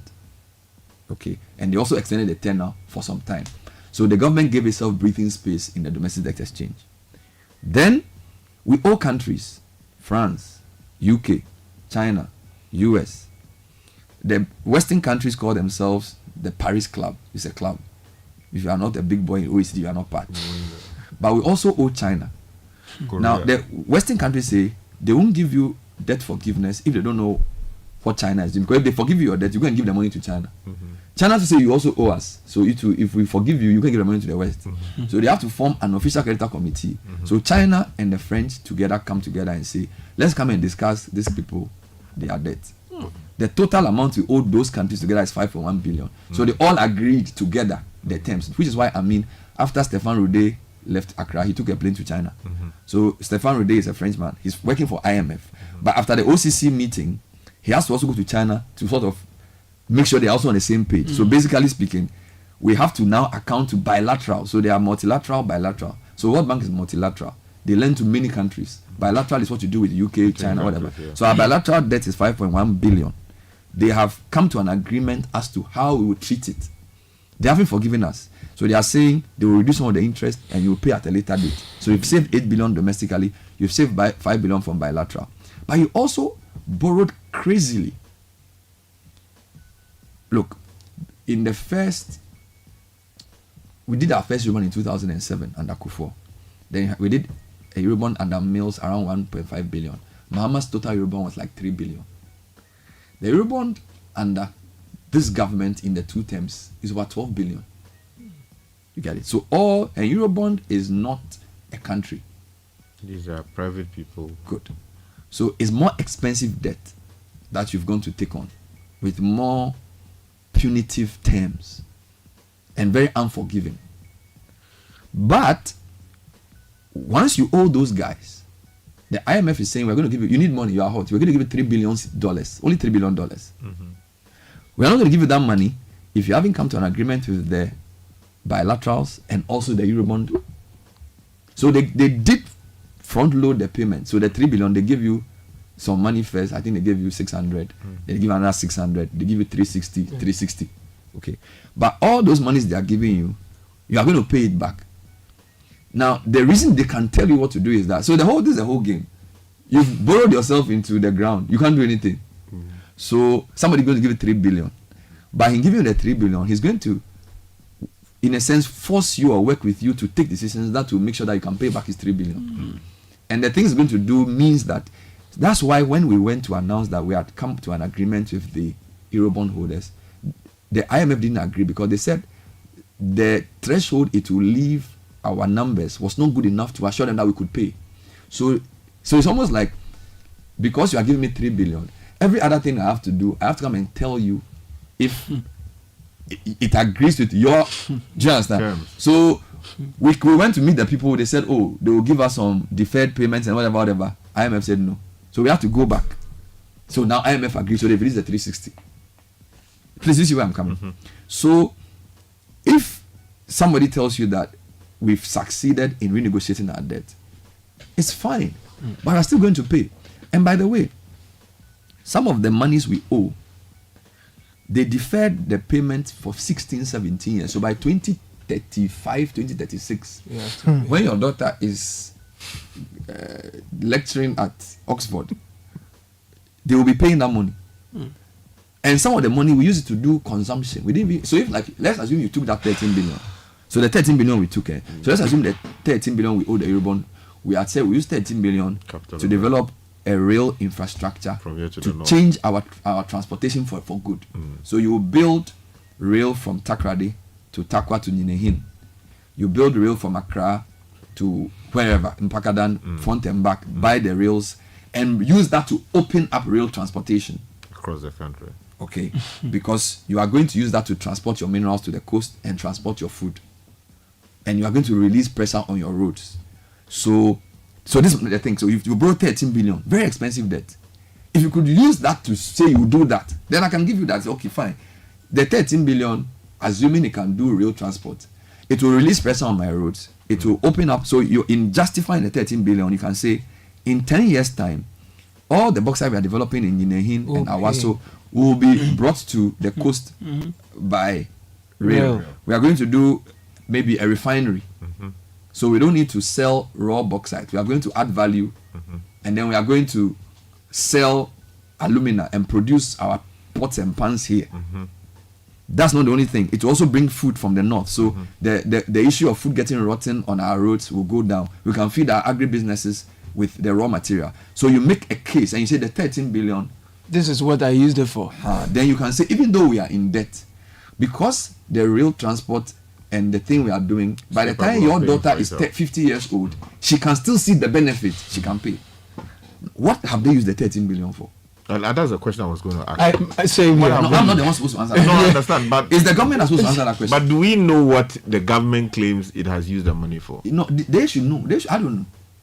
If 13 billion is such a big amount of money that I shouldn't be struggling to tell you where it is. Do you understand me? And this is Eurobond. So I don't know where the money is. I don't know what they will say they used to defer some payments. So let me tell you, the main game in Ghana was basically this. You owe somebody based on some terms. So you go. So I owe Nathan 100 cedis at maybe 10%. So I go to Sky when my Nathan payment is due, and I ask Sky to give me maybe another 10, or let's give me 5 at 8% instead of the 10%. So you say, oh, I'm better than. The terms are better. So the 5%, the 8% that Sky is giving me, I'll use that to pay off when Nathan is due. So we are borrowing money to pay for debt. So that's what we're using a lot of the money for, to pay. So we get better terms, perceived better terms elsewhere. You are just kicking the can down the road. And when you get to a point and the game is up, everybody decides that they're going to withdraw their money. Nobody's going to give you any money anymore. Then you are hot. So basically, we're borrowing quite recklessly, I need to say. Recklessly, to make payments and to do other things, which I am not the one to tell you. If that's something that if 13 billion has been used to do something in this economy, you should be able to see it. I'm not the one. I don't have to come on air and explain to you. And I give you an example of what you could do. So if there's a real transport system that's working, that's an example. Or you revamp Tor, you build 3 refineries, and you say we spend too much money importing finished products, so we are going to build a refinery in Takrady, one in Tema, and one somewhere else. Then you can say we borrowed a lot of money, but we've changed the face of petroleum product importation. Or just or you're going to do specific example. When we needed additional power generation capacity, Kufo went to China, got us money to build Bui, right? Wonderful. Something like that. Wonderful. Mills went to China, got us money to build the thermal, the one, the what do you call it, the gas processing facility. So Kufo, yes, good. So Kufo will say the money I took, Bui is there. Mills will say the money I took, your gas thing is there. So what this government needs to explain to us is what the money was used for. But we are still looking for the campsite for the Pualugu multipurpose dam. But that's just 12 million. I'm not saying, I'm talking not seeking change. But I'm not even sure it's part of this Eurobond thing. I don't even know where they got the money from. Okay. So we need to ask, or the government needs to show, or the government needs to justify what it used the money for. Because don't forget, Eurobonds are very expensive. Okay. So why are people agitating for roads? You said that you've gotten debt relief. So money has been freed up. So build our roads. Roads are great. Okay. But where are the roads? 13 billion. You get me? I thought the government said they had done more roads than any. Yeah, that's what they said. But the question they are, okay, so fine. Yeah, so I'm also not there. Why are the roads? Yeah, yes. So if you've done that, that's the question I'm asking. I'm not the one to answer that question. You don't understand? Because you are defining roads to include roads you graded and all of those things. I'm talking about transformation. You see, somebody said something last week. Borrowing is not a crime. It's what you do with the money. Yep. Borrowing is not a crime. It's what you do with the money. So if you borrowed the amount that you borrowed from the Eurobond market, $13 billion, you need to show. I am saying if you borrow for transformative infrastructure or to transform an industry, and that transformation can yield enough returns to allow you to pay back, I have no problem with borrowing. Yeah. So they should be telling us where the money is and what they use it for. Let's do thank you, show me that, friends, before we come back to what we wanted to talk about this morning. 5 5 minutes past 8, and it's brought to us by Telecel and First Bank Ghana. Telecel is saying that you have everything you want and need in your hands. Quick and reliable communication, stress-free money transactions via Telecel Cash. Transform your big business ideas into success stories with us. Connect with Telecel and enjoy a world of endless possibilities, because with Telecel there's no limit to connections. Telecel, connecting energies. Now the biggest dream starts small. Here's what we are doing this long vacation for your children. Enroll them on the First Bank Ghana Junior Internship Program. This is starting from July 15th to September 15th, and they'll gain valuable work experience. All you need to do is to sign up your children or wards for the Kids First account, and it's designed for children up to the age of 12, or for the Me First account made for teenagers from 13 to 17. You make an initial deposit of 300 cedis in the account and apply for the First Bank Ghana Junior Internship Program. Your child or ward will experience 5 exciting day internship at any of our branches, get to participate in essay writing competitions, and win an attractive cash prize. So find out more about the First Bank Ghana Junior Internship Program. Call us on 0596 921 921. Email firstsolutions@firstbankgroup.com. First Bank Ghana, you first. So it's a late one, but Nathan will tell us what's trending. Right. Okay, let's get into the trends very quickly. BC is trending. Yesterday, the exam started. So, in line with that, several things. So, the serious things, like some of the news stories. Today, I mentioned 2 stories talking about people being bad from writing because they were in slippers, and then the road crash in Japan. And then people are also sharing funny videos, funny clips, bits and pieces of old interviews that have been granted. And there are also lighter conversations of which year did you write your BEC, what was your grade, all of that on social media. SNIT is also trending. SNIT is in the trends. It has been in the trends for a while. It will not go away. Yesterday they did a press conference. I'm sure we'll get into that a little later on the show. On the sporting side of things, Antoine Semenyo is trending. Yesterday he yesterday was announced that he had extended his stay at Bournemouth for another 5 years, and that is also in the news. And because other people are talking about different things concerning Antoine Semenyo. Semenyo. For 5 years. No, he only joined from January 2023, okay. and then he has signed his extension. An extension. To some tech news, and now AI is being used to partner or help those who are visually challenged. Okay, now we all know the very popular app Be My Eyes. For those who are visually challenged, that app would connect a visually challenged person to people around the world who could help them do one task or another. But now Be My Eyes has partnered with OpenAI to enable the AI model to see and describe what is in front of a visually impaired person. They brought out a demo where in the clip a visually impaired person managed to use the app to call for a car, and the app was telling him the kind of car it was, when to raise his hand to stop the car, and all of that. So that's the conversation that's being had right now. And tech companies are trying now to make things a bit more accessible using AI, and to help those with one challenge or another still live their lives very normally as they should. That's beautiful.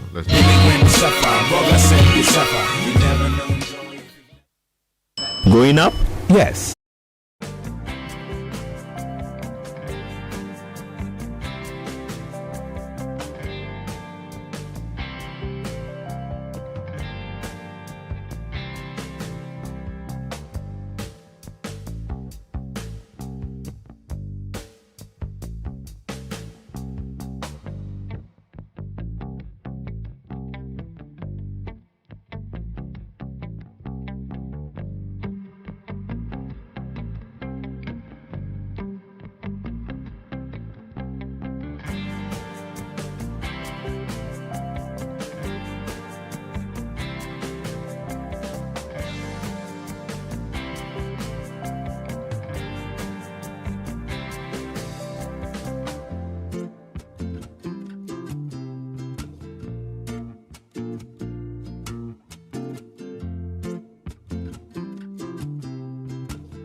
question: which app allows you to transfer money at only a tiny fee using a Visa card? Well, the answer is Express Pay. At Express Pay, we keep falling for you.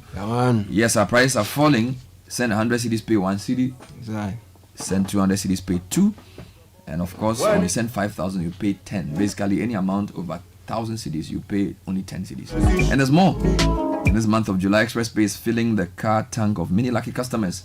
One new customer and one old loyal customer every day, Monday to Friday, till the end of July. So spend 500 CDs or more by paying for services or sending money via your Visa card to qualify. Now, if you don't have the Express Pay app, download it now. It is the best app for simplified payments. In partnership with Visa, we've made these tiny fees possible across 9 banks. So Stanbic, EcoBank, Stanchart, ABSA, FBN, Fidelity, Cal, First Atlantic, and GT Bank Visa card holders. Enjoy. The VW Ghana is excited to announce its 40k promo campaign. Now, for every T-Cross subcompact crossover SUV purchased, save 40,000 Ghana cedis. For every Amarok pickup purchased, save 40,000 Ghana cedis. Take advantage now. Drive Ghana, drive Volkswagen. Hurry while stock lasts. T's and C's apply. For more information about our range of models, that is Vetus, T-Cross, T1, Allspace, Terramont, and the Amarok pickup, call or WhatsApp VW Ghana on 0257956688. Given the state of our roads, you are very, very better off with a VW. Now let me tell you a story about my old neighbor, a hardworking baker who makes the tastiest pastries ever. For many years, she has always had a small shop. Now on my way to work today, I passed by her shop and she's upgraded to deliveries. All it took was a conversation with ABSA and she got a collateral free loan of up to 500,000 Ghana cedis with a 10% annual interest rate, best rate on the market today. So for budding entrepreneurs listening to me, seeking the next chapter in their stories, visit any ABSA branch to speak to someone to help guide you on your journey, because at ABSA, your story matters. Are you tired of paying exorbitant electricity bills? If so, consider investing in a top-tier solar solution from Ghana's leading solar company, Translight Solar Limited, at highly competitive prices. With Translight Solar Systems, you can reduce your electricity cost and escape doomsday permanently. Solar power is no longer just a backup for ECG, but a viable everyday energy source. So install a system from Translight Solar and enjoy uninterrupted power supply. Visit us at 98 Boundary Road, East Legon, between ARS and American House. You can also visit our website www.translightsolar.com or call us at 0504-249-229 or 0206-542-454 for early bird deals. Everywhere there is sunlight, there is Translight. Solar is actually a beautiful thing. It is. You know, when the sun is shining and your power is on, it's not going off, it's dirty. Whether they do doomsday or not, you don't care. You just enjoy power. You can put on your AC, everything is running at night. Isn't it sad for you that we have most sunlight and we are not solar developed, because the lithium and those batteries that you need to make solar possible, we don't manufacture them here. Meanwhile, many of the inputs we get right here under the belly of the earth in Africa. Anyway, Nyansapor Institute STEM Bootcamp is here. It's happening between the 12th and 31st of August 2024, and it's for children 10 years and above. So if you are listening to me and you want your kids to do a deep dive into AI, 3D design, coding, and a lot of the others, call 053-711-7334 and will be tutored by Michelle Amwakun, a US-based expert in systems and software engineering. Nyansapor Institute, where coding, engineering, and design meet opportunity. If you are speccing that old car or doing that makeover on your home or enjoying that relaxing beach getaway, or you want to do all of that, then you need to use your ABSA card 10 times or more in the month, and you could be the lucky winner in the ABSA Change Your Story promo. At the end of October, or from now to the end of October, 5 lucky winners will walk away with 40,000 cedis each every month to change their stories. Your story matters. ABSA T's and C's apply. Now the morning is here. You want something refreshing, something warm, something great to drink. Let me introduce you to Twisco. It's coming from the stables of the producers of Cowbell and Twisco. You can find that in all the neighborhood stores. A lovely chocolate drink with a blend of premium cocoa powder and enriched with Enerford, which is a combo of energy boosting minerals. Start your day with a cup of the great tasting Twisco. Empower your dream. And this ad is FDA approved. Now, whether you're an importer, exporter, or you are involved in international trade, Bank of Africa is here to provide all the needed support to make your cross-border trade transactions seamless. If you are interested, call 0302429333 or walk into any of their branches and speak to your relationship manager and do business with them. Bank of Africa, strong as a group, as close as a partner. And let's take some of your comments coming in thus far. This one says, good morning, Bernard. The government will tell you they used the money for free senior high school. That's the only answer they give you anytime they are questioned about how they used the money they borrowed. That's coming in from Edmond in Nungwa. Ni Ado from Amanfro says, good morning, Bernard and team. The other problem is that if the cedi was 6 to the dollar at the time you borrowed, and at the time of repayment the cedi is now 15 Ghana cedis to the dollar, your situation is worse. You know, video. This one says, Ben and team, you may not like my view, but I can tell you those of us in areas of opposition MPs will not benefit from this money. Probably 1% may come to us, and the rest to where the government has sitting MPs. A town like Bogoso to Prestia will not, actually, so you are talking about the road, will not be done. It's the worst of all the roads in Africa.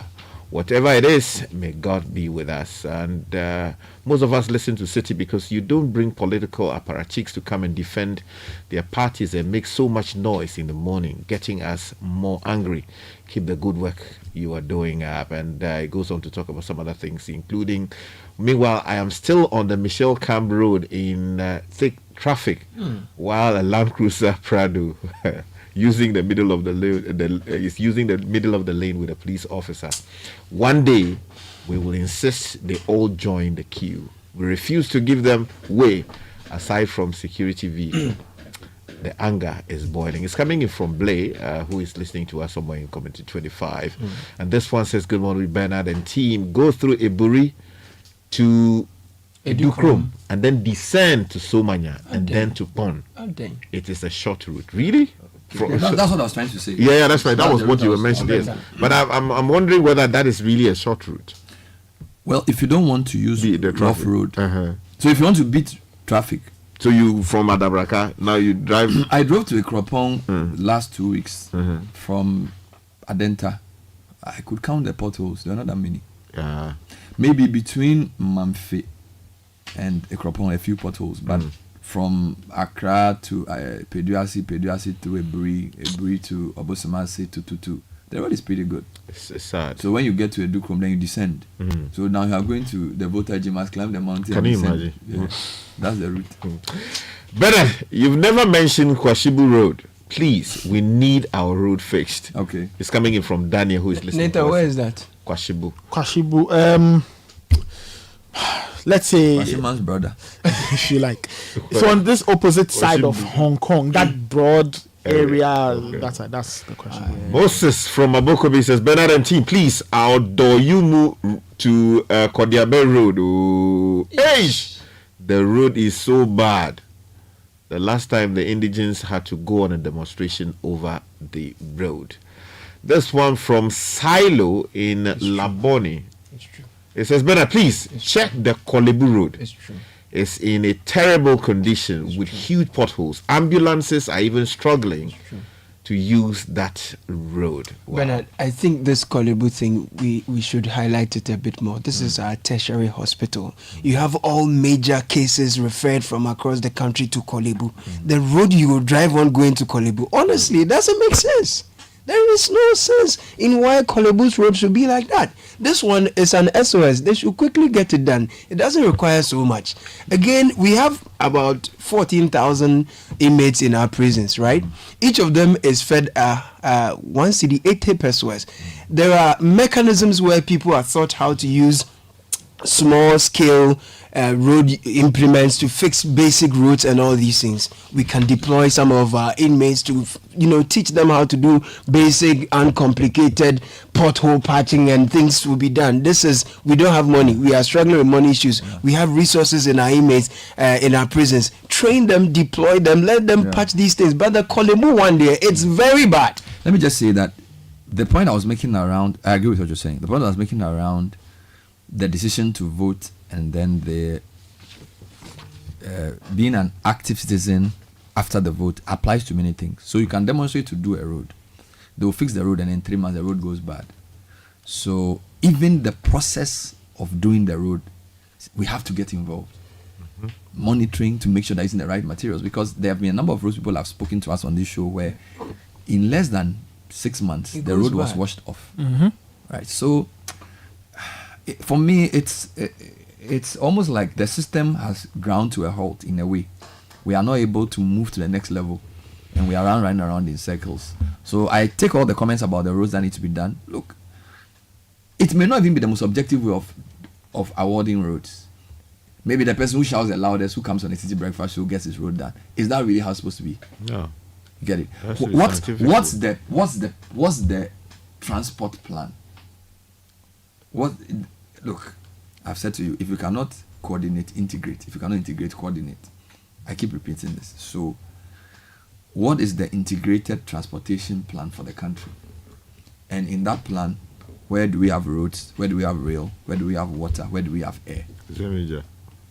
That's the kind of question we should be asking, and those are the discussions we should be having in relation to how to deploy even the 248 million or whatever is coming. Okay. But I don't think that discussion is being had. I don't think we are even ready for that discussion. All right. So it's sometimes you despair, but what can you do? Let's take some more comments before we move on to some other things. This one says, good morning, Bernard and team. Good morning. Please come and have a look at the Tema Main Harbour Road from Tema Motorway Runabout to the Main Harbour. It is in a terrible condition. We are in trouble as a country. From the main port of Tema that is bringing so the Valco Runabout that takes you to the Tor area. It's just amazing. This road takes you to some of the biggest industries that produce some of the most important things for Ghana. You won't believe it. And it's been that way for years. It's been that way for years. So for instance, if you have about 1,000 or so vehicles using the Tema Port Road every what do you call it? Every month. Yeah. For instance, if you decide and toll it so that all these big trucks that are coming from there, not that they will come and get to a point where they are paying, but you charge them for it. Automated. Yes, because why should they be using the road to cut goods from here to Mali and all of these places free, and we are not getting anything in return? They are destroying our roads. In terms of getting the money to fix the road. How much were you getting in road tolls? The road toll money, you are not getting it. No, what I'm saying is that, look, I'm not talking about general tolling around the country. Okay. I'm talking about the heavy industrial area, the heavy Tema Port area where all of these trucks are coming out of with huge containers. Yeah. I mean, there should be no reason why those roads should be in terrible condition. This is the way I see it. We don't think because, Sky, every year you have to register your car. Okay. So the objective is not to toll a road. The objective is to raise money for the road. So you can say that anybody with a truck, if you are registering your car, okay, so you pay a regular fee for your check. We can charge you a one time per annum payment for road construction. It could be 200 cedis. That money can go into something directly road rehabilitation. Yes. But we won't do it. We prefer to do road toll, put some people there and say they are collecting 50 cedis a day. They don't account for the money because it's somebody's deal. Oh God.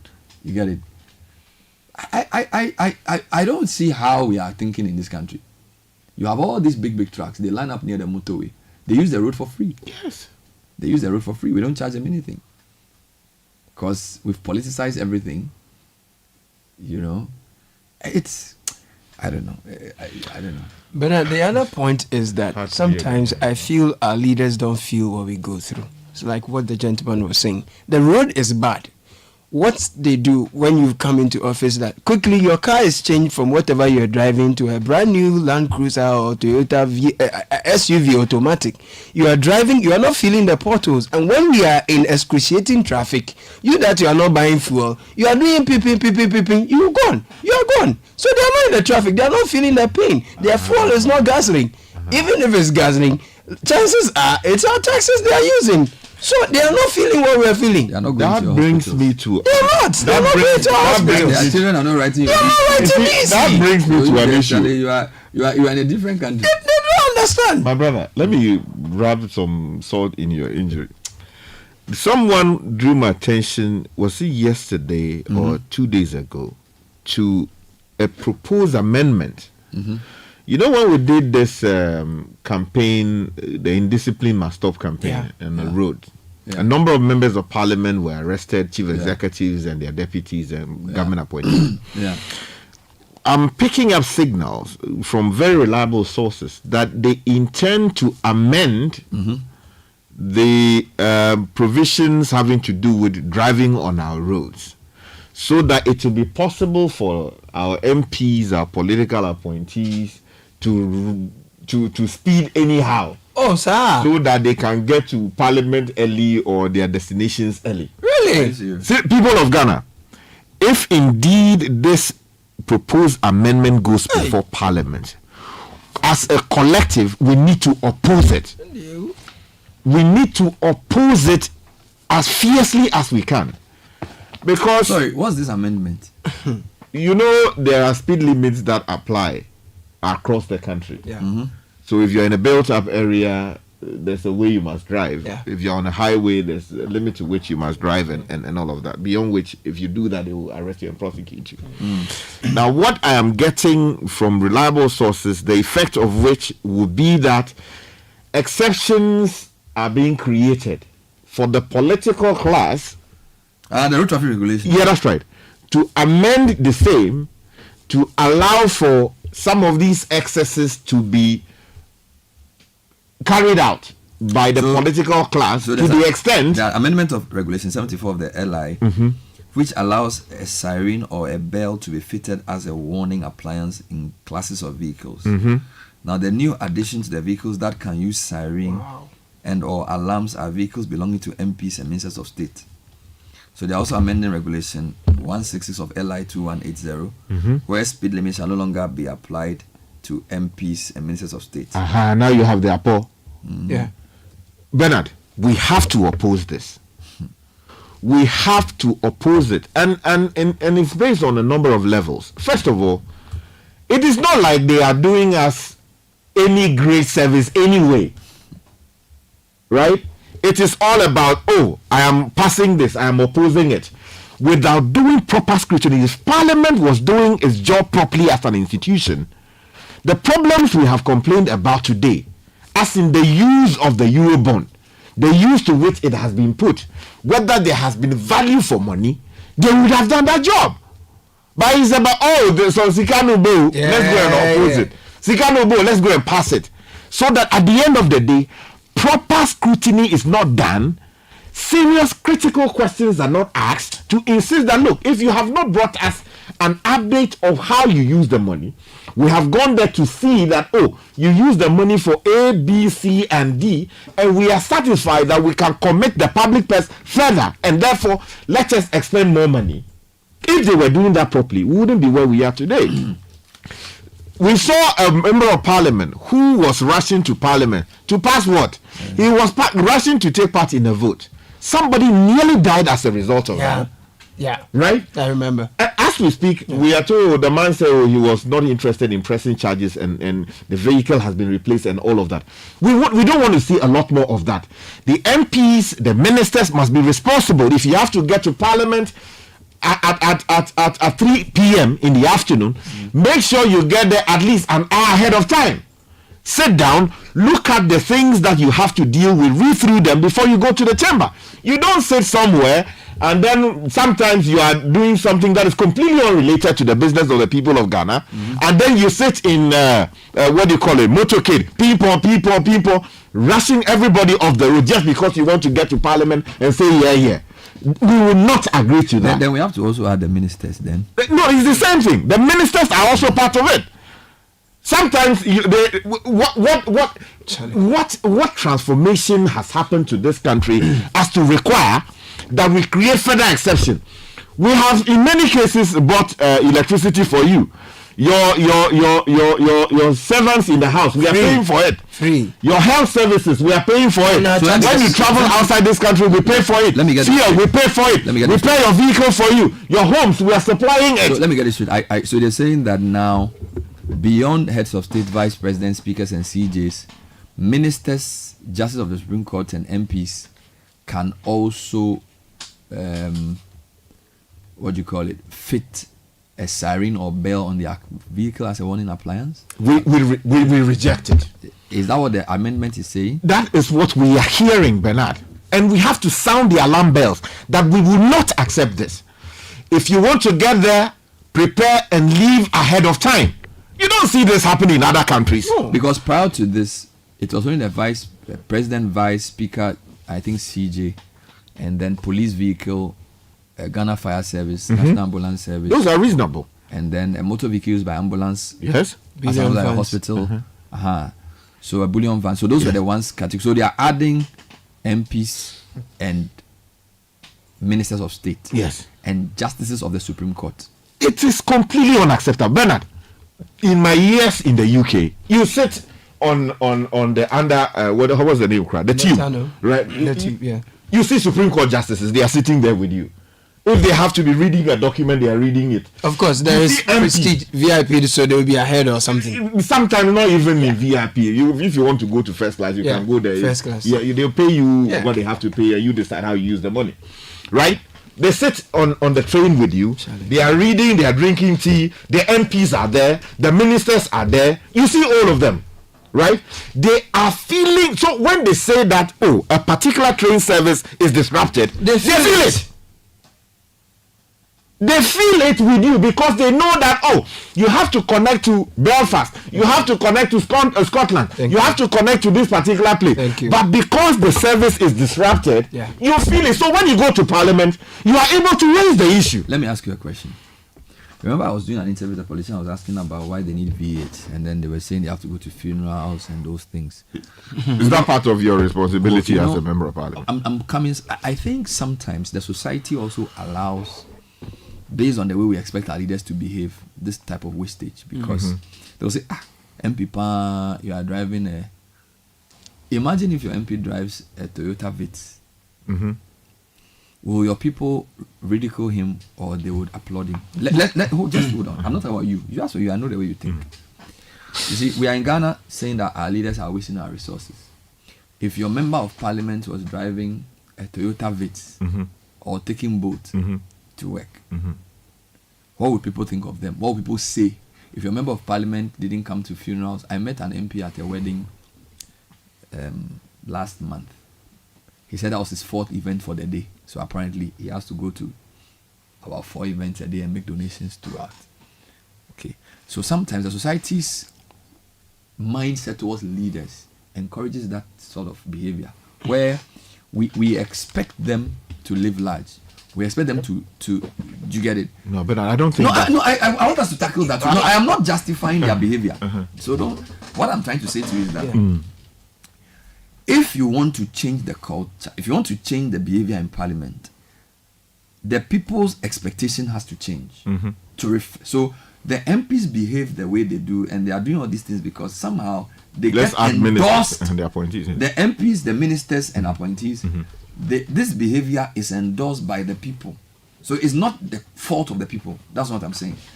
So, but they see that we endorse it by tacitly encouraging them to do it. Do you understand my point? Because if people can ridicule their MP for not building a house, they say, until we the MP for is going to be in Sidai, over a politician, one wow. So they use a code. They say, so Nathan, you were MP for 4 years, you didn't help anybody. Now, when they say he didn't help anybody, they didn't say he didn't do good policies. So they are not saying Nathan didn't do his job in parliament. He didn't put constituency in police. He didn't give them jobs at SNIT. He didn't find some of them jobs in parliament. So he's a bad person. So they'll change Nathan and vote for Caleb because Caleb, he's getting money from Galamsey. So he's spreading the boys. He's paying people's funeral donations.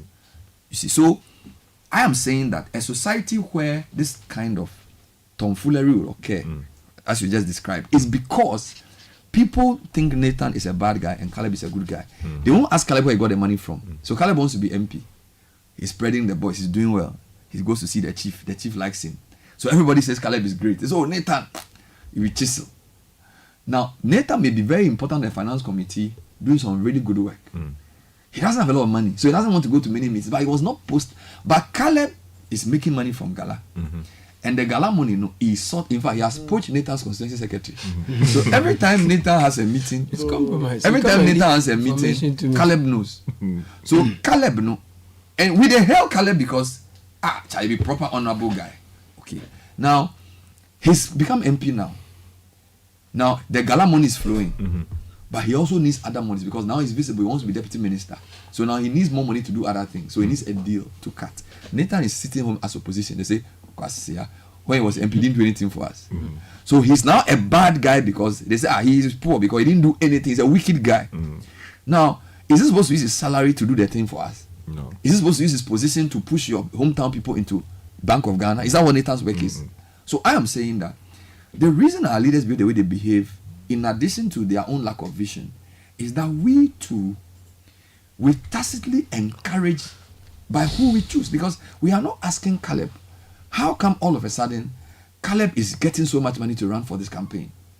How come all of a sudden, you understand, everybody who is going to vote for him has a flat screen TV?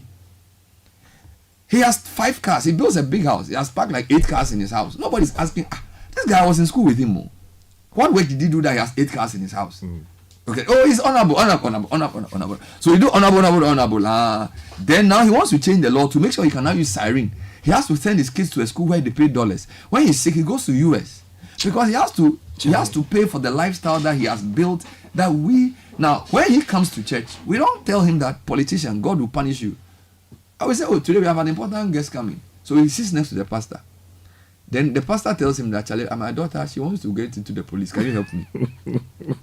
When he has a scandal, can you tell him to stop the scandal? Do you follow me?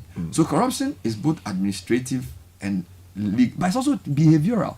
We have created a system where they feel it's okay for them to drive through traffic like that because when they come, you give them the front seat in church anyway.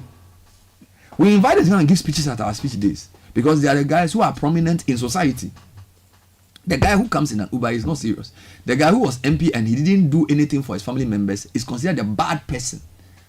And this thing I'm saying is not even like they're bad in society. Very good people in society think like that. So Nathan was MP for 4 years and 1 year hey, Nathan is bad. Yeah, his family. Also, I know his father to the same way. That's how they are. Oh, they are bad people. We won't vote for them again. So the Caleb. Now, so when they catch, now let me make, so now this Caleb guy is getting money from Galamsey. Now the police who catches this guy is probably in Caleb's pocket. So they'll say, oh, Charlie Gala boys you catch him. 2 of them, you have to let them go. Because when they talk, my whole empire will collapse. Leave the other 2. So the police is corrupted. So the pastor is corrupted, the police is corrupted. The media guy is sort them out. So when the story comes, he decides that you do a review and put some aside and you do only this story. That's how you destroy society. So his kids are not in your school. He doesn't go to your hospital. He drives 3 V8s. But he's sorting out the boys. And so long as the sorting is happening, we're all happy with it. They say, Caleb, he builds people. He's very good. When he became MP, look at the people he set up, or the way out to her, the way out to her. Even the pastor is talking about him, preaching about him, that don't be like Nathan, be like Caleb. Okay. Why wouldn't they go to Parliament to make a law that when Caleb is driving, he shouldn't go to Nomad? Because he's more important than you. Yes. Because you don't do anything for them. You hear me? So we have created a society which now does not differentiate. The values have been corrupted. So what is even worse about economic mismanagement is now the values corruption. So now people can't even tell right from wrong. So now a role model is somebody who drives a big car, smells good, and has kids in a big school and is wealthy. It's where he gets his money from. So the DC is part of the problem because now he's on the guy's payroll. The police commander is on the guy's payroll. All right? The pastor is on the guy's payroll. The general is on the guy's payroll. So you're the 2 or 3 CS who's making noise there. You are against. They'll even go and pray against you. They'll do all night and say, anybody fighting against Caleb's progress, fire to catch the person because he's trying to destroy. So they'll be clapping their hands and praying against you because you know you are against. Because he's the one sorting. Caleb Abba, a son of the soil, is doing so well. Then Ghanaians we are. They say Ghanaians we are. Then they'll say Ghanaians we are envious because we want foreigners to succeed and we want locals to fail. So they convert it into a sermon to say, oh, Ghanaians, when a black man is doing, we don't like it. Instead of where the guy is getting his money. Mm-hmm. So now when you are journalists who even target say, oh, after you are always negative. Skin pain. Then you turn around and wonder why the country is not doing well. How can the country go forward? You get me? So in that particular look, again, don't misconstrue me. I'm not saying that that's the reason why. Yeah. You get it? But the behavior, so it's two ways. The leaders have allowed a certain level of behavior, but the people have also tolerated a certain level of behavior by their acquiescence. And you see, everybody's failing. The journalist is failing, the pastor is failing, the DC is failing, the police is failing. The society gets corrupted. You get it? So so if the corruption is now systemic. Okay, so now they feel they have a divine right to mismanage. Guys, you see where I'm going? Now, if leaders in society don't rise up and say, this has to change, men and women of conscience will say, no, this has gone too far. Yeah. No, we will not agree. Yeah. Don't vote for this guy. This guy, we don't know where he takes his money from. Stop vilifying people who try to do the right thing and stop promoting those who we don't know where they are getting their money from. Why can you not stop Galamsey? Sky, you drive. A friend of mine visited me this weekend. He said he came with some people to drive around Ghana. He was just weeping. Everywhere the water was brown. I said, what's wrong with you guys? He says, well, the people who finance politics are behind those who pollute your water. So in a way, whilst you're fighting to say stop Galamsey, the guy supposed to stop it is benefiting from it. You get me? So it's a leadership. The leader has failed the people because what he does determines what everybody else does. So when he says, I'm not going to tolerate this, I don't know all about the Frimpong Boati issue, but I feel hurt that up to today is almost like the fall guy. Yeah. Where you know what I'm saying? If the president says, okay, you know what? I've sacked him. DCs that are in Galamsey growing areas, Galamsey supporting DCs, so maybe there are 25 constituencies, like the way we did the voter league thing. So let's assume you've identified the river basins that have been polluted, and you call the DCs in the river basins and say, I'm giving you 6 months. Work with your MP and whoever to make sure Galamsey stops with your RegSec or your DISEC. And in 3 months, you start sacking DCs because Galamsey persists. You think Galamsey will continue? It's leadership. He doesn't want to stop it. If you want to stop Galamsey as a president of the country, you can't stop it. Say, DCE, pick a Galamsey community. I'm changing you, IGP. Your DISEC guy is not helping the Galamsey fight. So he has to go. You get it? Because the DISEC is chaired by the district chief executive. There's the police guy there, the security agencies are there, the MPs are there. If you do a jihad against Galamsey, you will get results, but they're not interested because say, hey, if you move too much, this guy, Caleb, he's the one funding the party. Until you say you lose it to NDC and yes, I Galamsey had no because uyi Caleb you are on no so party no on okra executives okra party no. Do you see where I'm going? Yeah. So you go and give a big speech, you launch a big project, but we know it won't work because the people benefiting from Galamsey are financing the party. If he's financing the party, why? So the leader can say, well, so when he says, I'm going to put my presence on the line, then he means that he can lose that seat because he will do the right, but he won't do it. Because he doesn't mean what he said. That's why we are here fighting. We are here because the guys who are benefiting are connected to the system. Do you see where I'm going? So it's a leadership failure. And when we, the others, the media people, the pastors and all the people, professors, we decide to look on, then we are also culpable. Yes, because you cannot tell me that the Galamsey, doesn't the president see it? He does. Don't the MP see it? Doesn't the speaker see it? They do. Doesn't the judiciary see it? They do. The police chiefs. Look, we have police, we have army, we have all these people.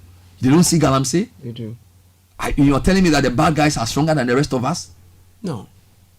Or collectively, those who want Galamsey are more than those who are against it? So you see, it's not an isolated problem. Your corrupt politics, your galamsey, your economic mismanagement, your ineptitude in parliament, your bad health system, your education, all of them are linked. Because once you allow one to go bad, everything goes down. You get it? And at the center of all that is the values. Societal values corrupted. Now young people prefer to bet. What do they prefer to do? They don't want to farm. They don't want to learn. They don't want to apply themselves. We are creating a society that will be a caricature of itself. And we are all looking on because our favorite party or our favorite friend or our favorite somebody is the person in the seat. You see, if you love your country, you have to speak the truth. So this situation we are describing of our values, let's put our money where our mouth is. Let's vote for people. So for me, as the delegate of a party, it's not money that determines who you should vote for. Look at the guy, listen to him. Does he have a good plan? Is he honest? Is he brave? Those are what I look for. So if I'm going to vote for an MP, I listen to the guy. Does he know that this work is a difficult work? Has he paid the price in his head? It's not because he's giving me money. Can he stand up to bribes? When somebody wants to bring money from China to build something that we know is wrong, can he say no? Can he work with the police to insist on the right? That's kind of, you need a man of character, not somebody who's giving you money for a flat screen. If he gives you flat screen, chances are that he's bought your conscience. So we have to vote at the MP level. Let's vote for honest people. And you can't tell me that you don't know them. Because you know, if somebody lives in Adenta for 20 years, we know his family. So if he comes all of a sudden and starts giving you money, I mean, where did he get the money from? Somebody comes, forget about party. If somebody comes and says, vote for me to be my MP, we are choosing people who come in a lot of the constituencies where problems are. This is MPs. Galamsey. We are choosing people we know. We don't know the history of their money, but we don't question it. And therefore, they cannot change anything. Please, do you see my argument? So I am not absolving the leaders. The leaders have failed, and the citizens have allowed that failure to continue. You get it? So what do we get every day? Please come and fix my road. Please come and do this. They send that message, then they go to work. They go back home. It's a repeated cycle. We have an election coming. Look for honest people. Look for men and women of integrity. And when you find them, campaign for them. Go door to door. Do you see? Engage the people and say, I want an honest, brave. That's what I want. A man who stands. Because it's one thing to say, I'll put my presidency on the line to fight Galamsey. It's another thing when it will affect the financing of your party. If you can actually do it. If you don't have character, if you are not strong, you can't do it. We need men who can stand up. There are few. There are very few. There are many people making noise. There are many people who have money. There are very few men of integrity in the land who can stand up. Because there's a price to pay. When they are doing the deals, don't call you. They'll say, you're against. Don't give you some interviews because you will spoil it. When they are doing the meeting, you come on. Your own church, don't, because everybody's in the pie. All those who are eating, you people are sorting people. Every day you are talking. So like you are not part. So you are like PC appeal for it. You every day you are against. And your children will say why? As we sit here, where is PC appeal for it? I'm sure somebody will say, don't be like PC appeal for it because he went to parliament to oppose his own party and now he's there. You see where I'm coming from? Society must look at itself in the mirror and repent. We have a problem. You see, and the leadership is just inept. And the honesty is not there. The moral compass. Because what gives you moral authority?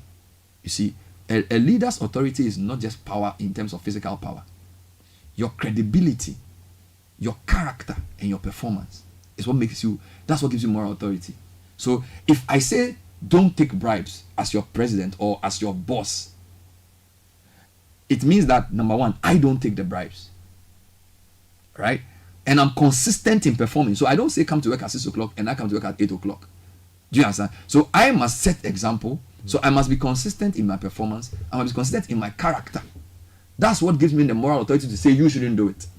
I can't tell you not to do something so let's assume we say in Citi, we don't do whatever. Don't bring your relatives to come and employ them. Then I bring my cousin and my nephew and I put them here. Then I say don't do it. That's just stupid. Do you understand? So people look at the leader and they decide. If you crack the whip as the leader, they will follow because you live that same standard. Since we've chosen this system where the president can appoint 6,000 people, we need to look carefully who we choose. Because that person can destroy your life by the decisions he allows. So Ghanaians, election is not just my party, the elephant, the umbrella thing. look for men and women who are honest, and who are courageous, because in the world, bad people kill good people. In the world, good people don't last. Bad people live long. Sometimes we think that, oh, if you obey your, it's true. Bad people outlive good people because they're always conspiring to kill them. So they demote them, they character assassinate them, and I'll always use Ribon Banter as an example. Look at his achievement in all the, but look at where he, look at how he was messed up because of politics. Because he was goading some people's ox. He was talking too much and he was doing too much wahala. So if we want the country to be better, it's not easy. You have to be brave. You have to stand up. There are some things you won't get. They will insult you. They will use your picture for meme every day. Don't worry. Even Jesus, the ones he came to save, they what did they do for him? Didn't they insult him? So that's leadership. Okay. But who am I choosing? That's where the voting issue comes in. And then when you vote, don't say because I voted for Sky, you go to bed. So in my Nathan versus Caleb example, even if you vote for Nathan because Caleb is the Galamsey guy, Nathan is a human being. Yeah. So don't assume that because Nathan went to a cracker with you and he's from your hometown, you do the right thing. Police the system. So don't take anything he says on the surface value. Check him. If you are his pastor, he comes to church, make sure it's on the straight and narrow. If you are his village chief, call him and say, hey, in this our village, you don't take bribes. Do you understand? And make sure that the people around him are also correct, because when he starts putting Rompo near him, they will corrupt him as well. So it's beyond choosing Nathan. It's making sure that we create a system where Nathan is forced to do the right thing. We the people. The constitution starts from we the people, not the president, not the chief of staff. It is we the people who have to decide that even if Nathan wins and beats Caleb because Caleb is bad and Nathan is good, the fact that we like Nathan doesn't mean that we'll give Nathan a free pass. Nathan also has to rise to the occasion. But in our mind, it's binary. Caleb has chopped, so let Nathan to come and chop. And when Sky tries to criticize Nathan, says Sky is against, every day he's fighting leaders because he is from a poor family, so he thinks everything. It's like the society has, and our job is to let people, to ventilate these issues for people to know. Sky, if it was because of insult, that you see, one bravery and courage and all these things, people must insult you. Don't worry about it. Just make sure that when you can sleep at night. Because you have a conscience. So you see, a leader without a conscience, a leader who can see evil happening and sleep well is a bad leader. Terrible leader. When there's no money to pay salaries, sometimes my boss doesn't know if he sleep. Because sometimes we think our Charlie, and it's not about paying we first. You need to give the people. Do you understand what I'm saying? So leadership is not old-fashioned. It's still the issue at stake. It's the issue. It's not old-fashioned institutions. It takes credible men and women to build credible institutions. If you put a bad man in charge of a state institution, he will destroy it. So the Obama point is true, but we must qualify it. Right? Nothing is possible without people. The counterfactual, nothing is lasting without institutions. So don't put all your hope in one man. Because man at the core, the heart of man is desperately wicked. So to protect the man, put institutions and accountability structures near him to save him from himself. So don't create this hero of somebody like, oh, he's a champion, he's incorruptible. It's not true. There's nobody who's incorruptible. We are all corruptible. So what you do is, when you put the man there, put shraj, put courts, create things around him to save him from himself. Mm-hmm. That's what you do. But we vote because we like Has and Kotoko. So we vote for NDC and people, whoever, because we like them. And when they come to power, everything they do, we like it. Everything they don't do, just. And so he will be corrupted and he'll be stealing your money, but you are still cheering for him because he's from your hometown. You have not put in place structures, and so any attack against an institution is an attack against democracy. So, for example, if they want to destroy the special prosecutor, we must stand up against it, because he's now trying to build an institution. It's at the beginning stage. You understand? So, and when you are building an institution, it's difficult. So, if you don't build an institution to add to the anti-corruption fight, then you are destroying our democracy. So, we must be against those who destroy institutions. Please, do you see where I'm coming from? Yeah. That's the frustration I have. And when you go on socials, people take the conversation surface, but it's not a problem.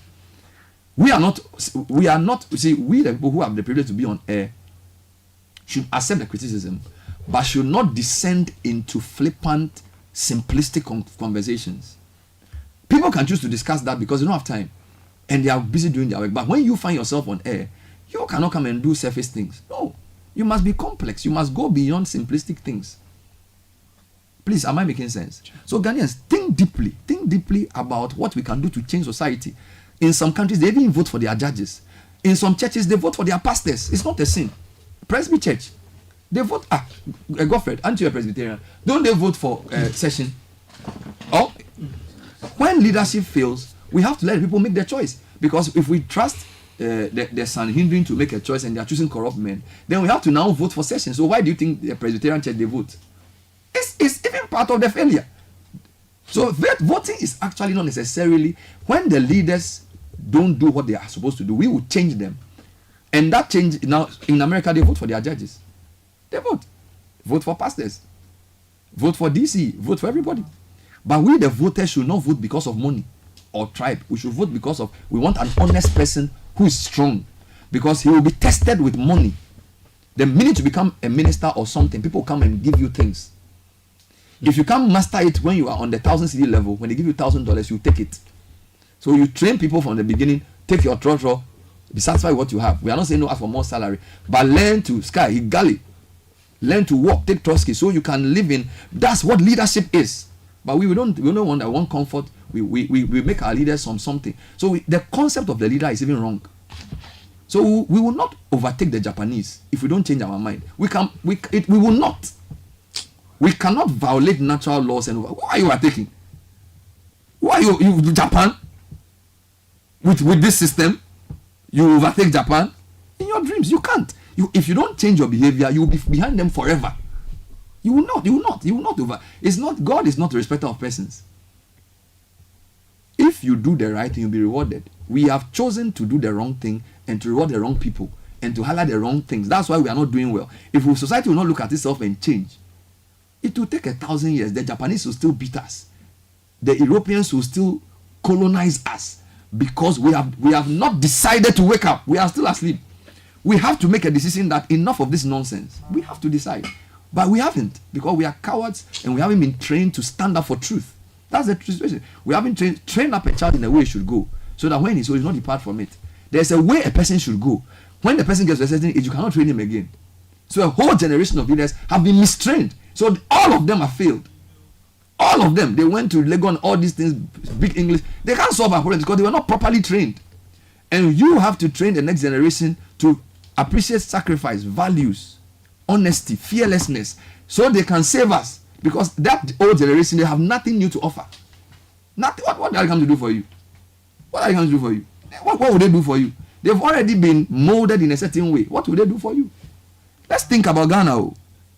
As for me, I won't be here forever. You can insult me, I'll go and look for someone. But we, the young people who have to, and it starts with who you vote for. It starts at the local level. It starts. Get interested. Don't pretend as if you are too smart for politics. No, you are not. Be interested. When they say they are doing parliamentary something, go. Sister, we of Infa, or so be MP. Start. Otherwise, let me leave it here. Yeah, I didn't sleep well, so maybe it's part of my. No, but Bernard, the MPs being part of the exemption from the speed limit, no dear, we have to do something about it. Already, while we're doing the war against indiscipline, on the sphincter stretch, a lot of the times, MPs were one of those people who were abusing this thing, even when they were not part of this. The speed, the recklessness. One of them is now a minister, so he's exempted from this as per the regulation. But if you are going to add MPs to, and the reason why I am worried about this is that they are supposed to be representing us. If they don't feel how I feel, I don't know how they are going to represent me. They don't engage the people in town hall meetings. Last time I saw one was when the Volta River Authority spilled the water and the MP was engaging the people, having town hall meetings to get the real sentiments of the people, to advocate for them. I don't know how many MPs do town hall meetings. My member of parliament for where I live, I don't know the last time she called for town hall meeting to go and represent me. The only thing she can feel that is close to what I feel is when she drives on the road I drive. Even that, the feeling won't be the same because the quality of the vehicles we are driving are not the same. The fingers are not the same. Exactly. So if you are going to exempt them from speed limits, this one, I don't see the justification. To be honest, because the roads are bad, there is so much traffic. Think about the number of ministers, MPs in that enclave. Yes. And the chaos it will cause from Laboni, Cantonment, Ridge. And this is a very quiet bill. Yes. Because as somebody said to me, when everywhere is quiet, it means people's mouths are full. Exactly. It's benefit. Everyone is going to benefit so from this it. thing, it was somebody who sent it to us. Otherwise, it wouldn't have even come out. That's right. We need, look, we have taken the lid off it. The people of Ghana have, look, Kenya has shown us the way that MPs cannot misbehave anyhow and get away with it. They've taken the strobe lights off their vehicles, because if the youth see you in a town, I mean, what kind of, look, things are so bad, you don't want to worsen it further. You have already contributed to the mess we see today, from the top right down to the bottom. And the most clever thing you can think about is to take a legislation to Parliament, more privileges for to themselves, amend existing legislation so that you can enjoy greater comfort. So you can choose to sit wherever you are sitting. When, I mean, how often do... I haven't even heard that now. They say they want to even do pension for MPs and things. You see, there are some reforms that will be useful. Okay. But this idea of amending the road traffic laws as to create certain privilege exceptions is completely unacceptable. But Sky, already when the police arrest a member of parliament, what happens to the MP? No, let it be there. There will come a time that will be a police... Look, let me give you a typical example. Yeah.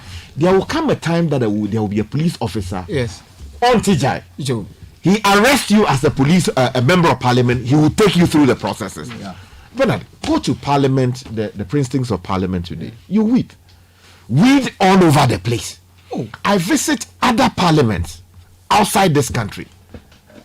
You see what happens in those spaces. The quality of grass you even walk on. No. The banquet hall is in total shambles. How much does it cost to even weed that? To weed. This is where we are passing laws. Seriously. Sometimes you pass. So the parliament is overgrown with weeds. Go to the banquet hall. That place is. The state house there, no? Yeah, bazaar. Why? This cannot be allowed in our parliament. Let the boys take camera there. I went through the place yesterday. Look, it was like. Is it like they've given it somebody to repair and they don't have money, or what's the problem? But how much money? Recently,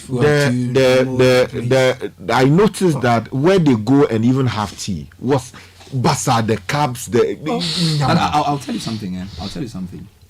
When I was in Legon, and I always say this, the university always teaches us how to lead.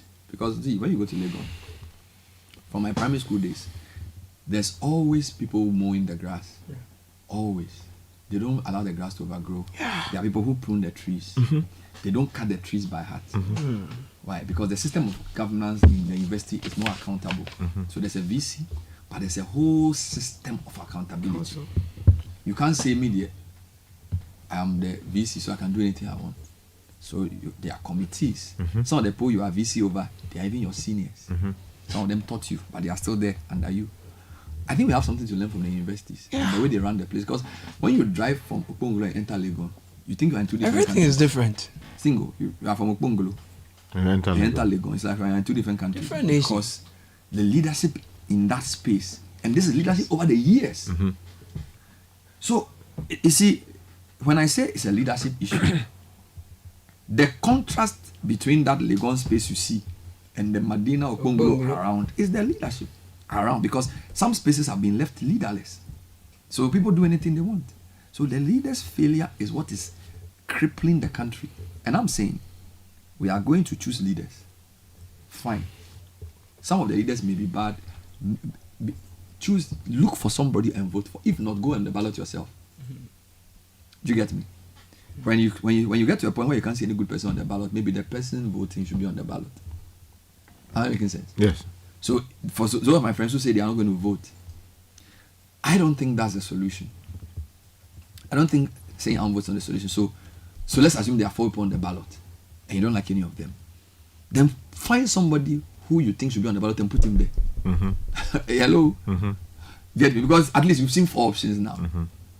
If you feel like the 4 are not good enough, organize and put the right part. To say you won't vote is the beginning of your dereliction. You see, because what else won't you do? And once you say, I won't do, there are so many people who are happy to do, and they'll do it on your behalf, and they'll chop it and leave you. So please, don't tell me you won't vote. Look for the right person to vote for, or find the right person, put him on the ballot. If you think the wrong person is, the right person is not there.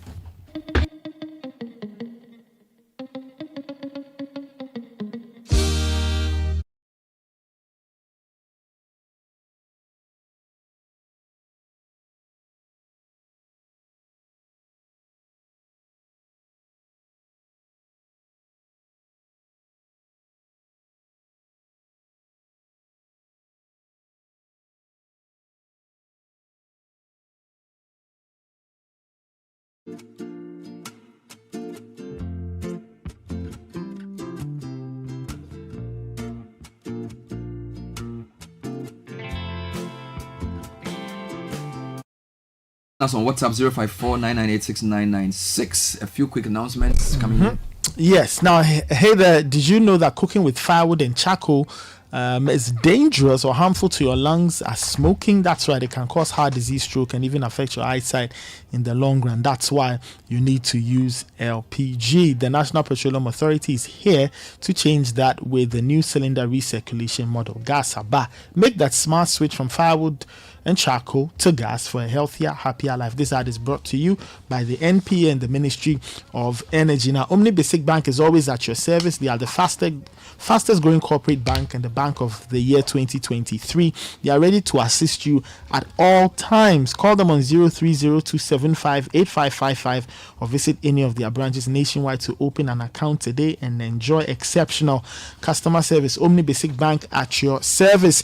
You are home, you want to relax and sleep after a long day at work, but the mattress is sagging beneath you. You don't want that. Step into Latex Foam's showrooms and experience the difference for yourself. They've got high quality mattresses and furniture crafted with your ultimate relaxation in mind. Latex Foam is your partner for life. Call them on 0302231155 or visit them online latexfoamghana.com. Now, Twisco is here. It's a great chocolate drink from the producers of Cowbell, and it's made from premium cocoa powder enriched with N-Ford. You need to enjoy the goodness packed in a sachet, which sells for only 1 Cedi 80 pesos, and it's a 20-gram sachet. Start your day with a cup of the great tasting Twisco and power your dream. This ad is FDA approved. So let me put as our voting. We have a responsibility to vote for the right people. Yes. Let's look for men and women of integrity and courage to vote for. If you don't find any on the ballot, encourage one to go on the ballot. It's not too late. So if you are from, say, Ablekuma Central and you don't like the options that are showing up, find somebody and support them with your money and your time. Do you see where the thing is? Right now, that would be independent. We cannot change Ghana just by being disappointed. Being disappointed is not enough. So look for the right person, and I think Parliament is still very important. Parliament is skyward in Parliament for almost 20 years. Parliament, when it works well, is powerful. True. So we have a chance to choose the right MPs. Let's not fail the country. All right, interrogate them. If you find that the people who are there are not correct, go and look for somebody and push your resources. Even if it loses you understand, try. Don't just give up. You see, because if even half of our MPs are good, we have a chance. If you have half of our MPs of men of courage, he said, I need, how many men do I need? 30 men to fight. Is that what this guy said? What's the guy who went to fight? I forget his name in the Bible. Who? The guy who went to fight and the people he chose them, some drank water by the water. Gideon, yes. He needed 300 men. Yeah. 300 men. Can we find 300 people of, 275 people of integrity? Even one, what's the half of 370? 137. Who will say, as for us, we will stand for the truth. If you can find 137, that should be somebody's plan. That should be their plan. Train them, raise them, prepare them. Leaders, that's what we need. Who can stand up for the truth. Say, finance committee, this law, won't sign it. Even though I'm from the government MPP, I won't sign because it's a bad law. And I will not let the finance minister intimidate me. I won't let my constituency chairman force me. I won't sign. It goes against everything I've been trained for. That's when we start bringing change. Say, the fact that we are MPP and we are government doesn't mean that we should sign this bar. We won't do it. If the minister doesn't come in account, don't you think it will be good? So if you had 10 MPs in MPP, this thing won't sign. You can call us NDC, doesn't matter.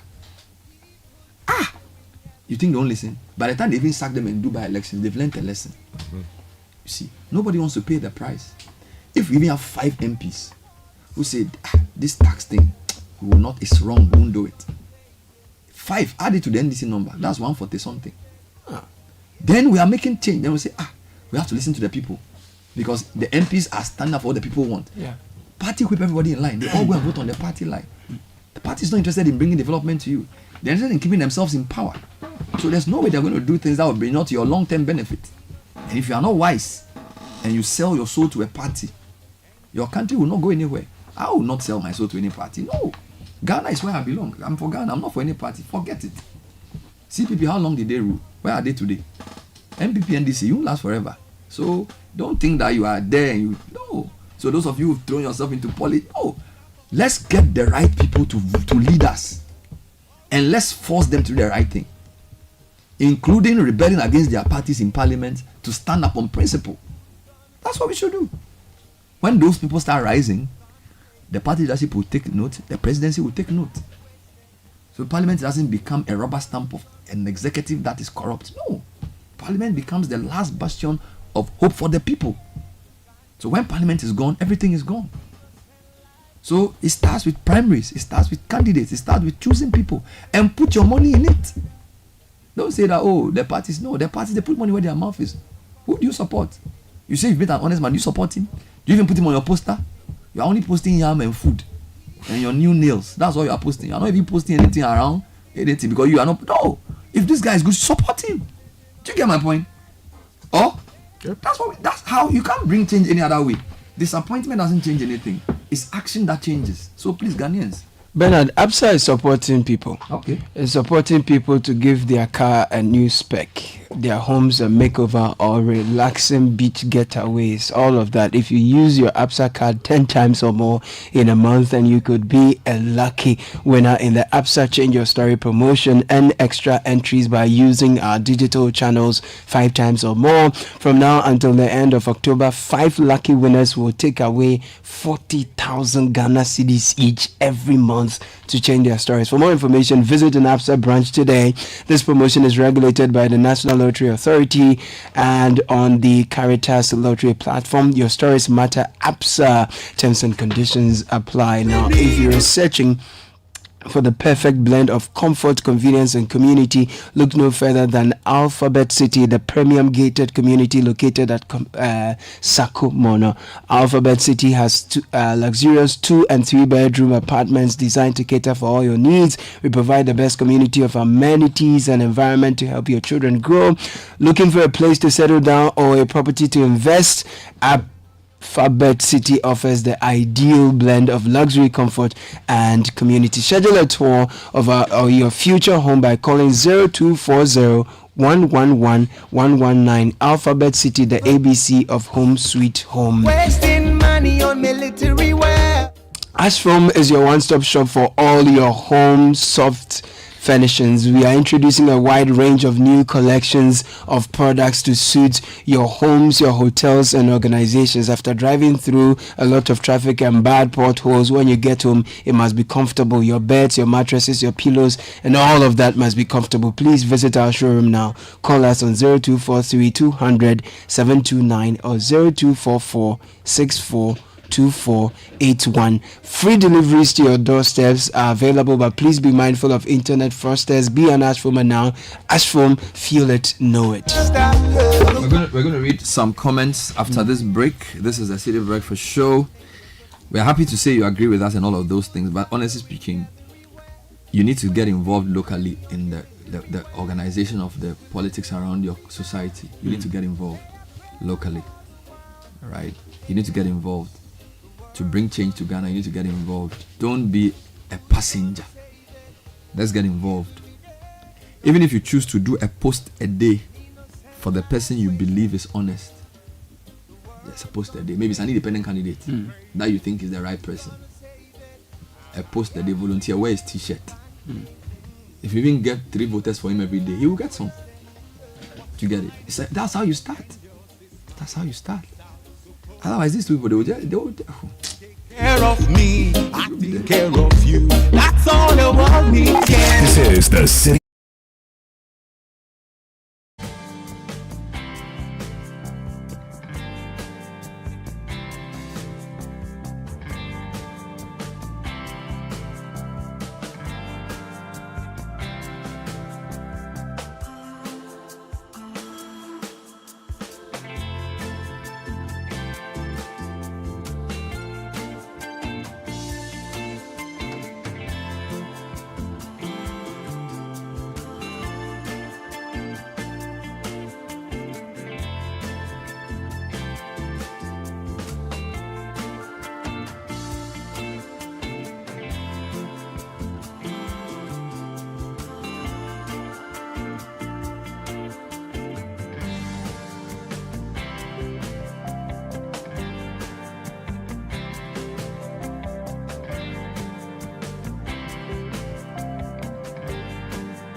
Nowhere.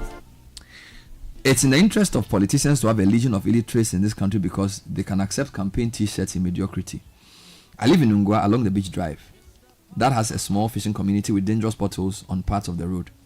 Just last week, the Greater Accra minister was paying a visit, so hurriedly they brought some sand chippings. Look at that. And scrapped part of the road to make it more trouble. No bitumen laid. The moment the minister left, work stopped. And 5 days later, the machines were removed. Once again, the pool have been full. This is Mr. Black from Nungwa. Deception. Bernard, everything is leadership. I thought otherwise until I stepped out of Harvard. The bane of Ghana now is leadership. More comments coming in personally before I read the big ones from the main text box. Bernard, you've hit the nail on the head. Our culture is too tokenist, having made us all timid and beggars. The crime in society, or the criminals in society, know this fact and are capitalizing on it on both divides. The citizens are also culprits. We start in our schools, through our churches, into the civil and public service, then mainstream politics. families could insult and despise you in society. We need to address our cultural tokenism as the way forward. Ascona from Ebenezer down in Dansoman.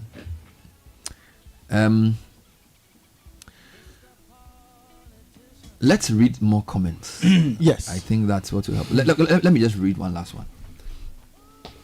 Good morning, team. The points you raised on your show this morning are actionable.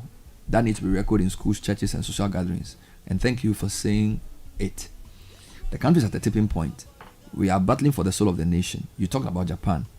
And we are told that it's always remembered for precision and highest rated attainment of their own culture, which are called civility.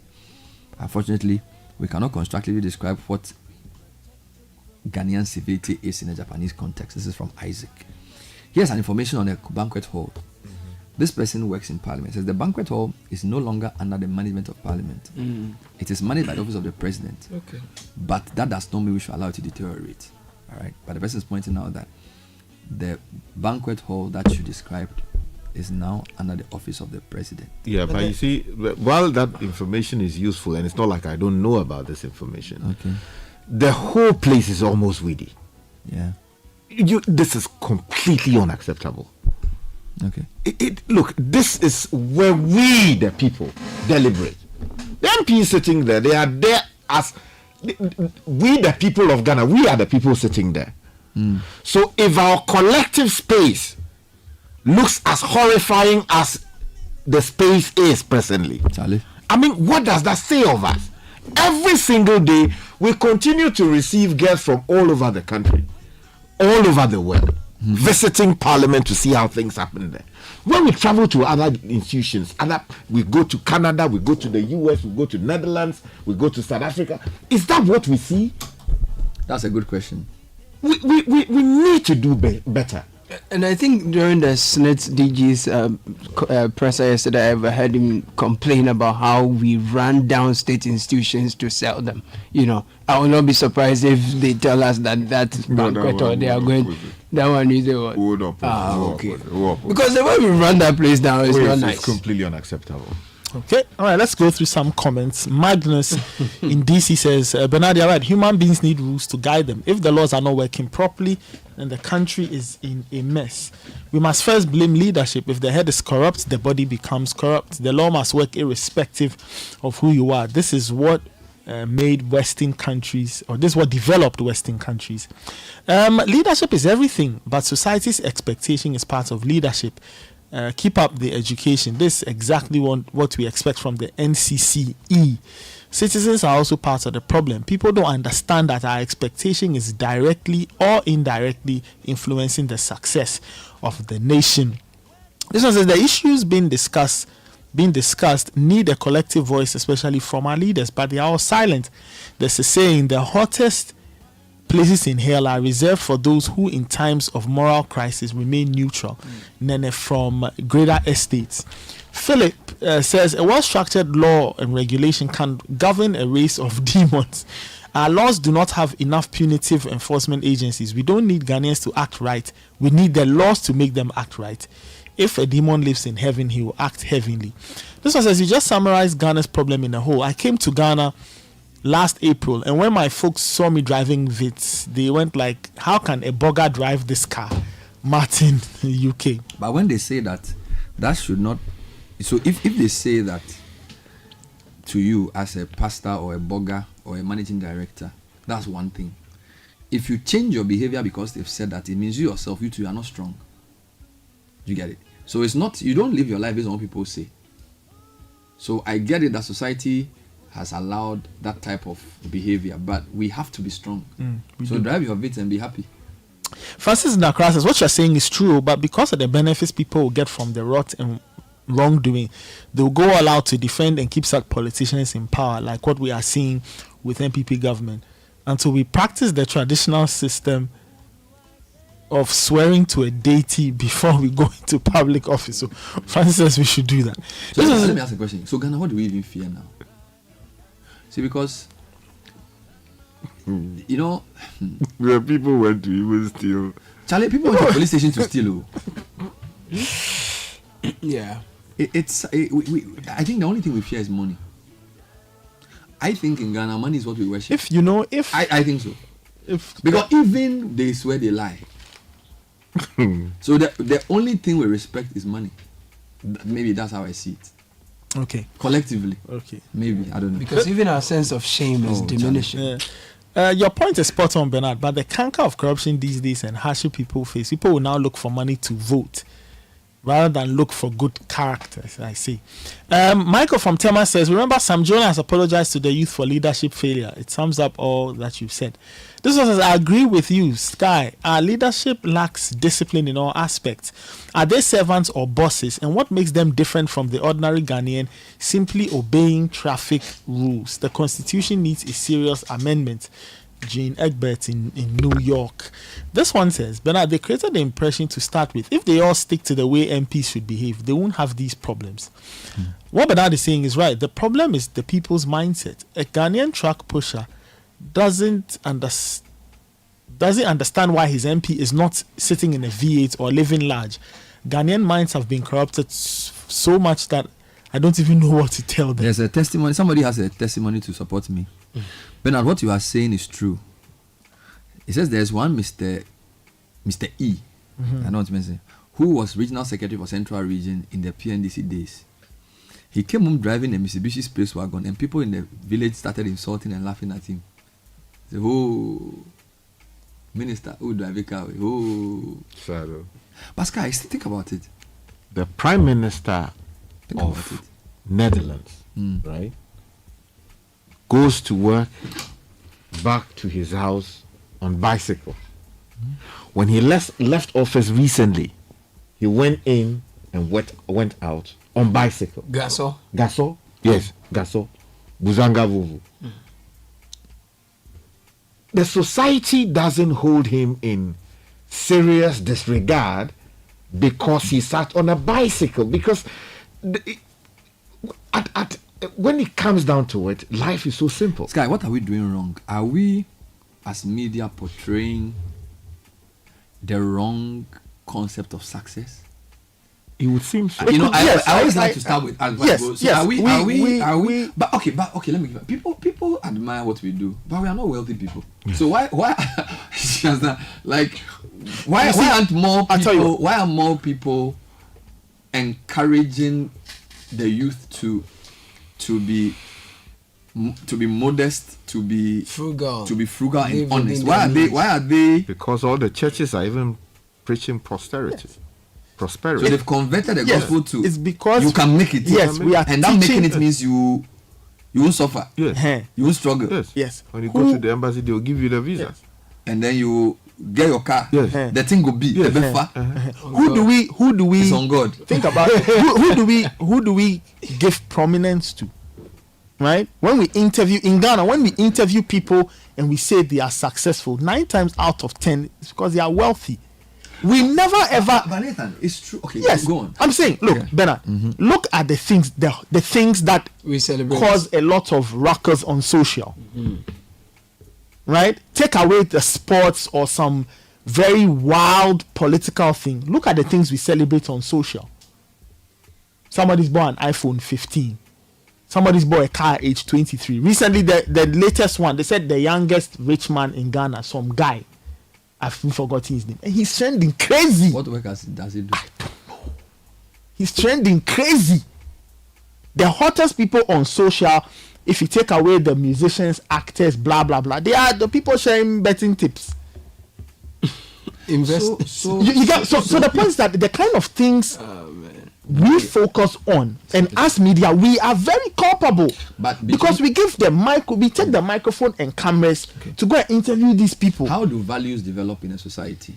Is it the house? Is it the school? Is it a the mix church? of everything? If you look at, so take an average SHS 3 graduate.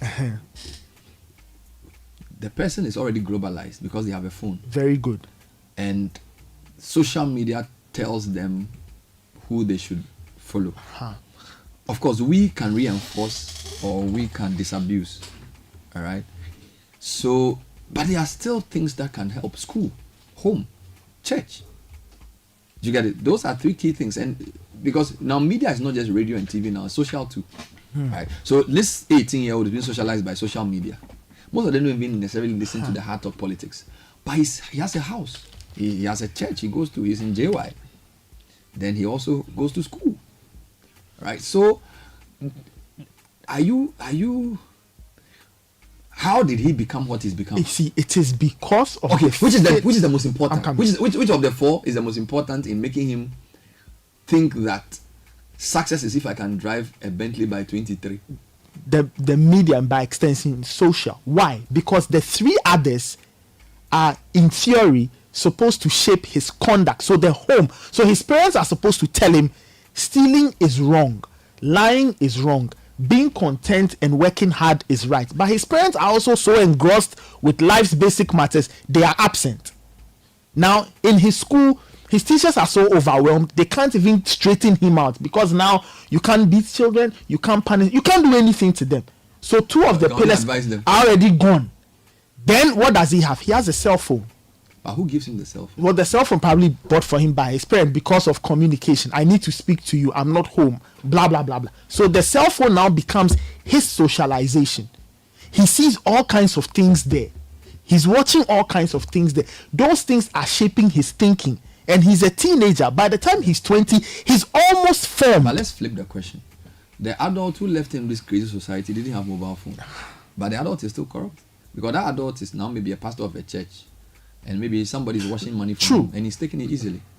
So let's drill deeper. It's the values. Of course. Because, I agree. I'm so only adults who explaining what's happening in I love your points. I'm trying to add to it to say, to corrupt a person, for society to value wealth which is not accounted for, and to not put frugality and hard work at the forefront of national discourse and sacrifice and patriotism, I think is family and maybe church. Because the people who left us this decrepit society, they had only GBC and they had only Obra and also Fodazi, right? They didn't have mobile social media. It's easy to say the past was better than the future, so things were good. But I'm saying the class of leaders they produced didn't really do anything. Fine, they did their best, but I always give this example. When my father was in the university, he was in the Kwafo Hall. There were only 2 in his room. When he got to my turn, I was in Legon Hall. We were 8 in that room. Same size. Yeah, same room. They gave him breakfast and lunch. He was wearing suit and things. The dining hall he was eating at me. I was learning there. I went to eat at Commonwealth Hall under some tree. That's how I was eating. He was eating food they served for him. So his generation failed my generation. Fine, he took me to school. He's done his best. He took me to university. But that generation of leaders didn't bequeath to us. Do you get it? And now my mates who are now leading, they decided to learn the bad habits of the people who left, and the good ones they left it aside. Get it? So I feel we should drill down a bit to family values, community values, social values. So media comes in, church comes in, but the home is also there. The home is also there because the home is the principal place for nurturing. Why do you think when you are going to get married, your family will go and do an investigation of the family you are going to marry from? You think they are fools? It's not just tribalism. Say, you want to get married? Do you know those people? Where are they from? What do they value? Do you get it? So it's also family breakdown. Teenage pregnancy. We should encourage it. We should be balanced because you see, homes, you need parents to guide their home. So you have kids having kids. 14-year-old has a child. 29-year-old, when I was doing my work, I told you when I went, you said you went to your village with your to dad. do enumeration. Yes. I met a lady who was not 30, she was a grandmother. Yeah, because her daughter was 14, who also had their daughter. Now, and we don't know where the man is. The man who so now if this boy who's born also decides to become, do you get it? So all of that too. And that doesn't mean that the person who went to GIS, whose mother and father are with him, is even better. Because he also becomes a bank manager. He's also stealing. You get it? So I'm not even blaming the poor. He, the rich guy who went to SOS and went to Harvard, he comes to be a bank manager and he's giving loans and he's doing deals with his friends to also steal. So the society collectively, so you see, what runs through all of it is not the poverty of the rich, so it's values. The values of society Whether he went to SOS and by that extension went to Harvard, when he comes back to Ghana and give him that work, he's still doing crony capitalism. And the one who is poor too, he's going to steal. So all of us, the thing that runs through is not poverty, is values, is a poverty of values. And who's failing? The family is derelicting, the media is derelicting, the church is derelicting, the school is derelicting. Right? And we are giving everybody the rights to do what they want. So schools can't. I was afraid of my senior house master. And fear is not a bad thing. It's like, oh, kids must be confident. No, I was afraid of Mr. Kote because he would lash you. He won't take nonsense. So it made me have a certain sense of correctness. Now we say we are in the global world SDG, so now children should be talked to. So let's talk to them.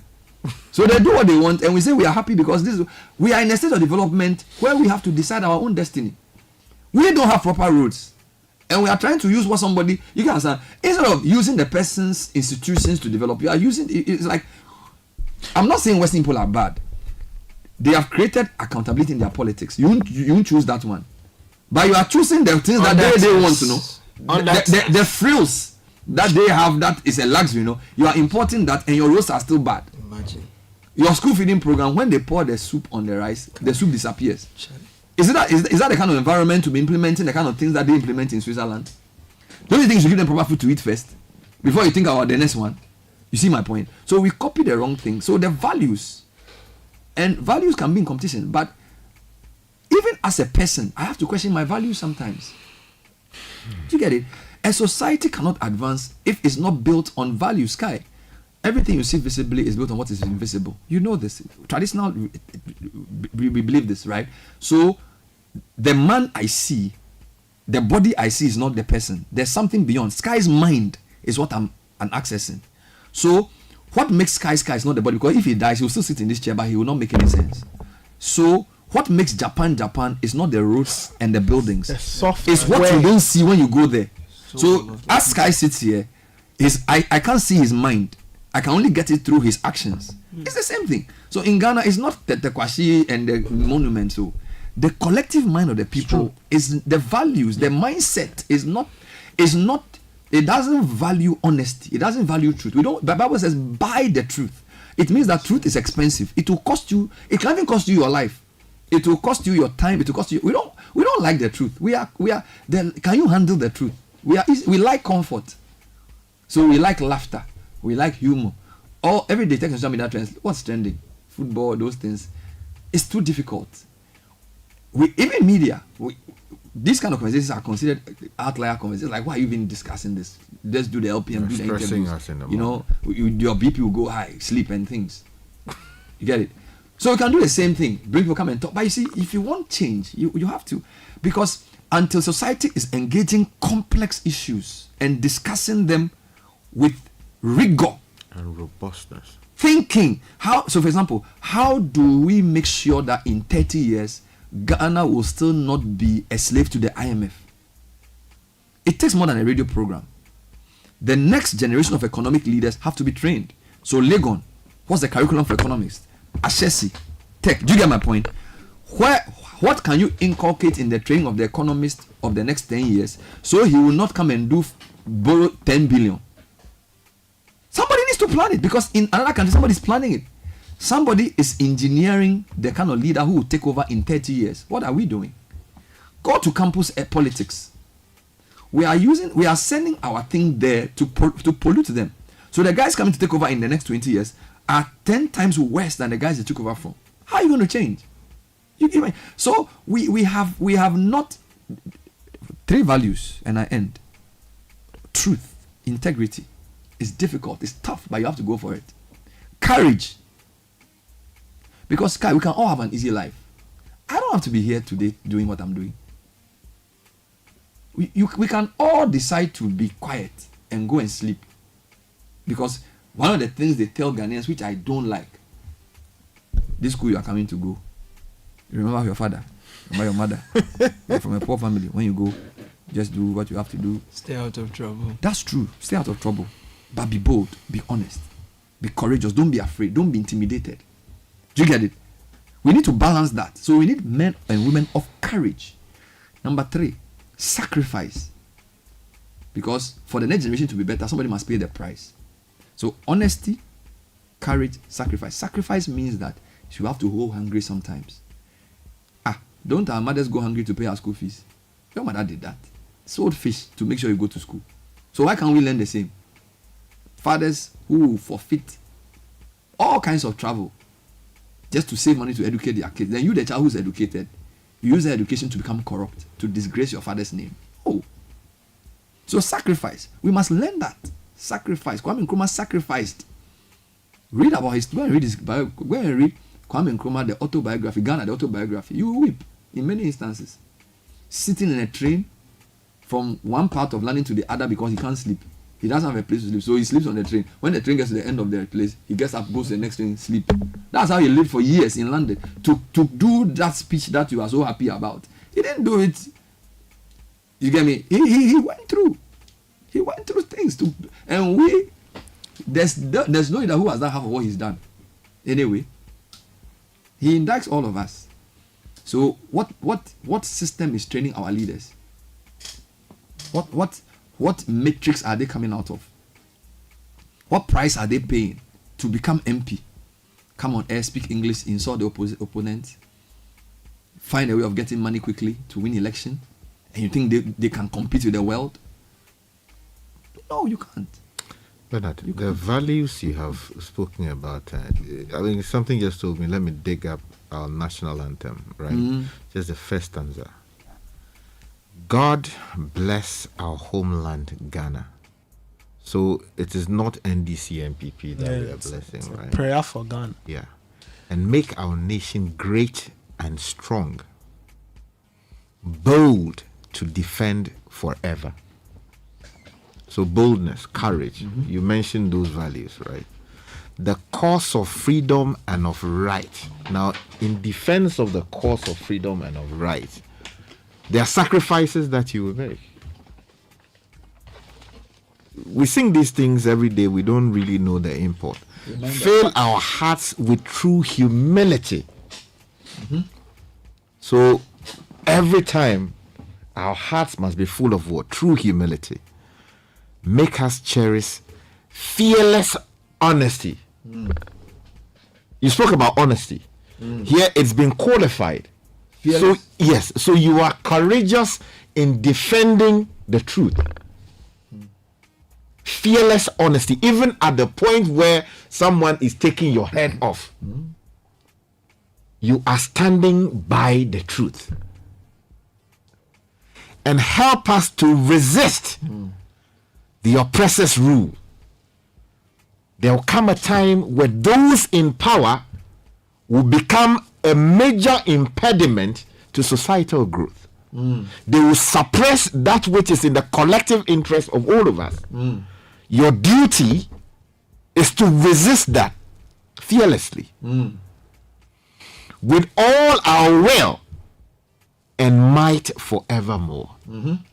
So if you look at just the first stanza, Bernard, the issue of honesty, the issue of courage, the issue of truth that you spoke about appears to have been taken care of here. The question is, when we sing it in schools and when we stand up at national events and we put our hands on our chest, right hand on the left side of our chest, and we are saying and singing these things, do we actually believe in them?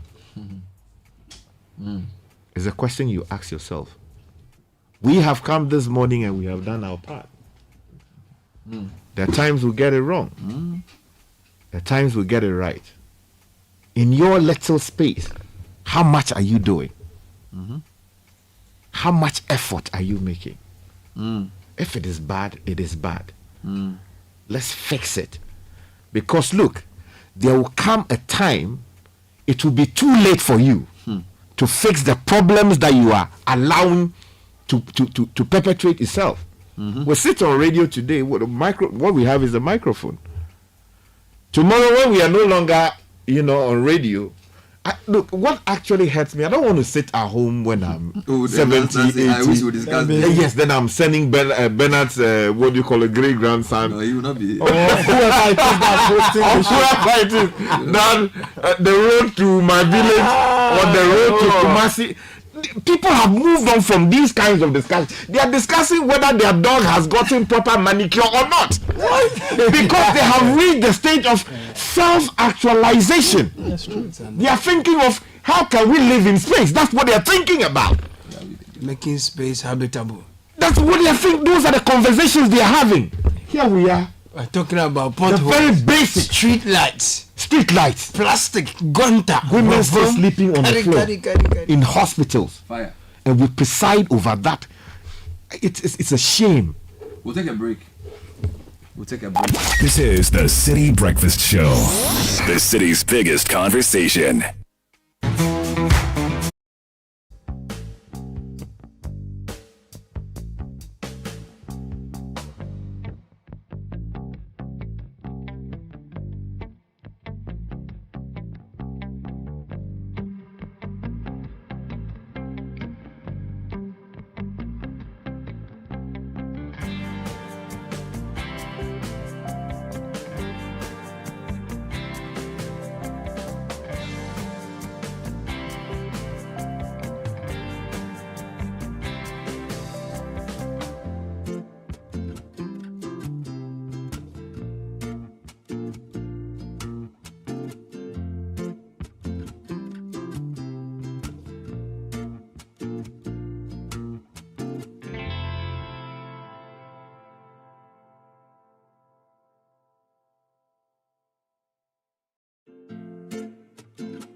a show.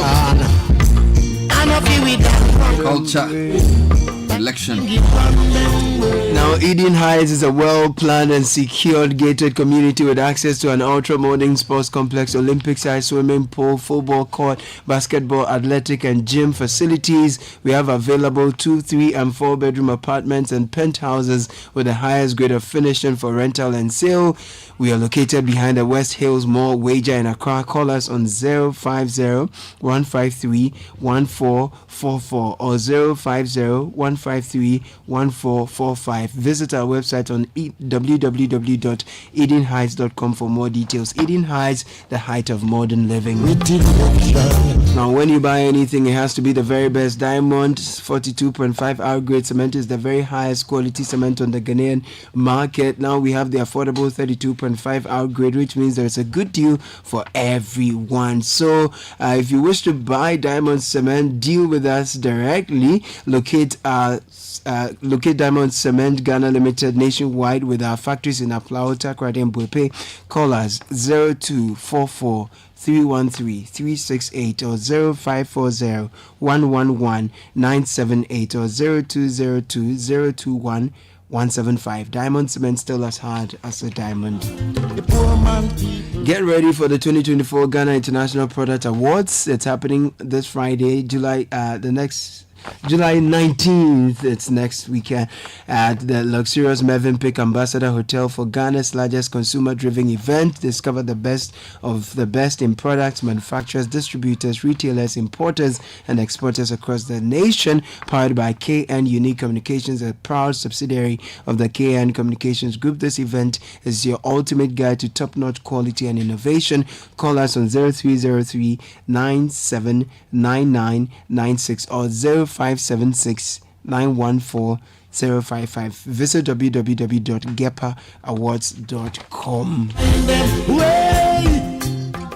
So here's a big announcement from Breeze Ride app. You know the app already has the most affordable rides in Accra now and offers cheap delivery services for as low as 15 Ghana cedis, right? It's the same app people now use to refill their gas cylinder for cooking without stepping out of the house. But now, Breeze is taking things to another level. We have a personal shopper in the app. So after you download and open the app, you just press personal shopper and then you just write the list of items you need and name of any shop, market, or restaurant where you want them purchased. The app will instantly send someone to buy the exact items for you. That's what Howard does. She's downloaded the Breeze app on the Google Play Store and App Store. So do same and get your shopping done for you. Sunday ne preachy yes sorry no good. Sorry na say aye basa. Sorry no good. Sorry na say aye basa. So full see sorry manwa. Sorry ma see sorry penny for. Sorry penny for see. Aye kwe master see meko for see singing band for see. Aye oh This is City 97.3.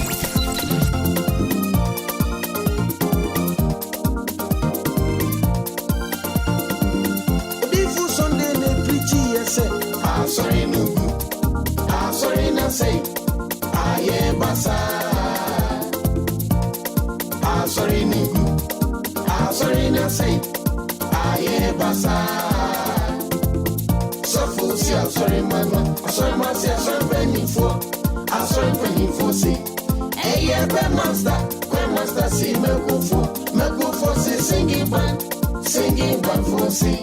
Aye oh shit. 10 o'clock. And the returning Hajia Hawa Idrisu. She went as Mrs.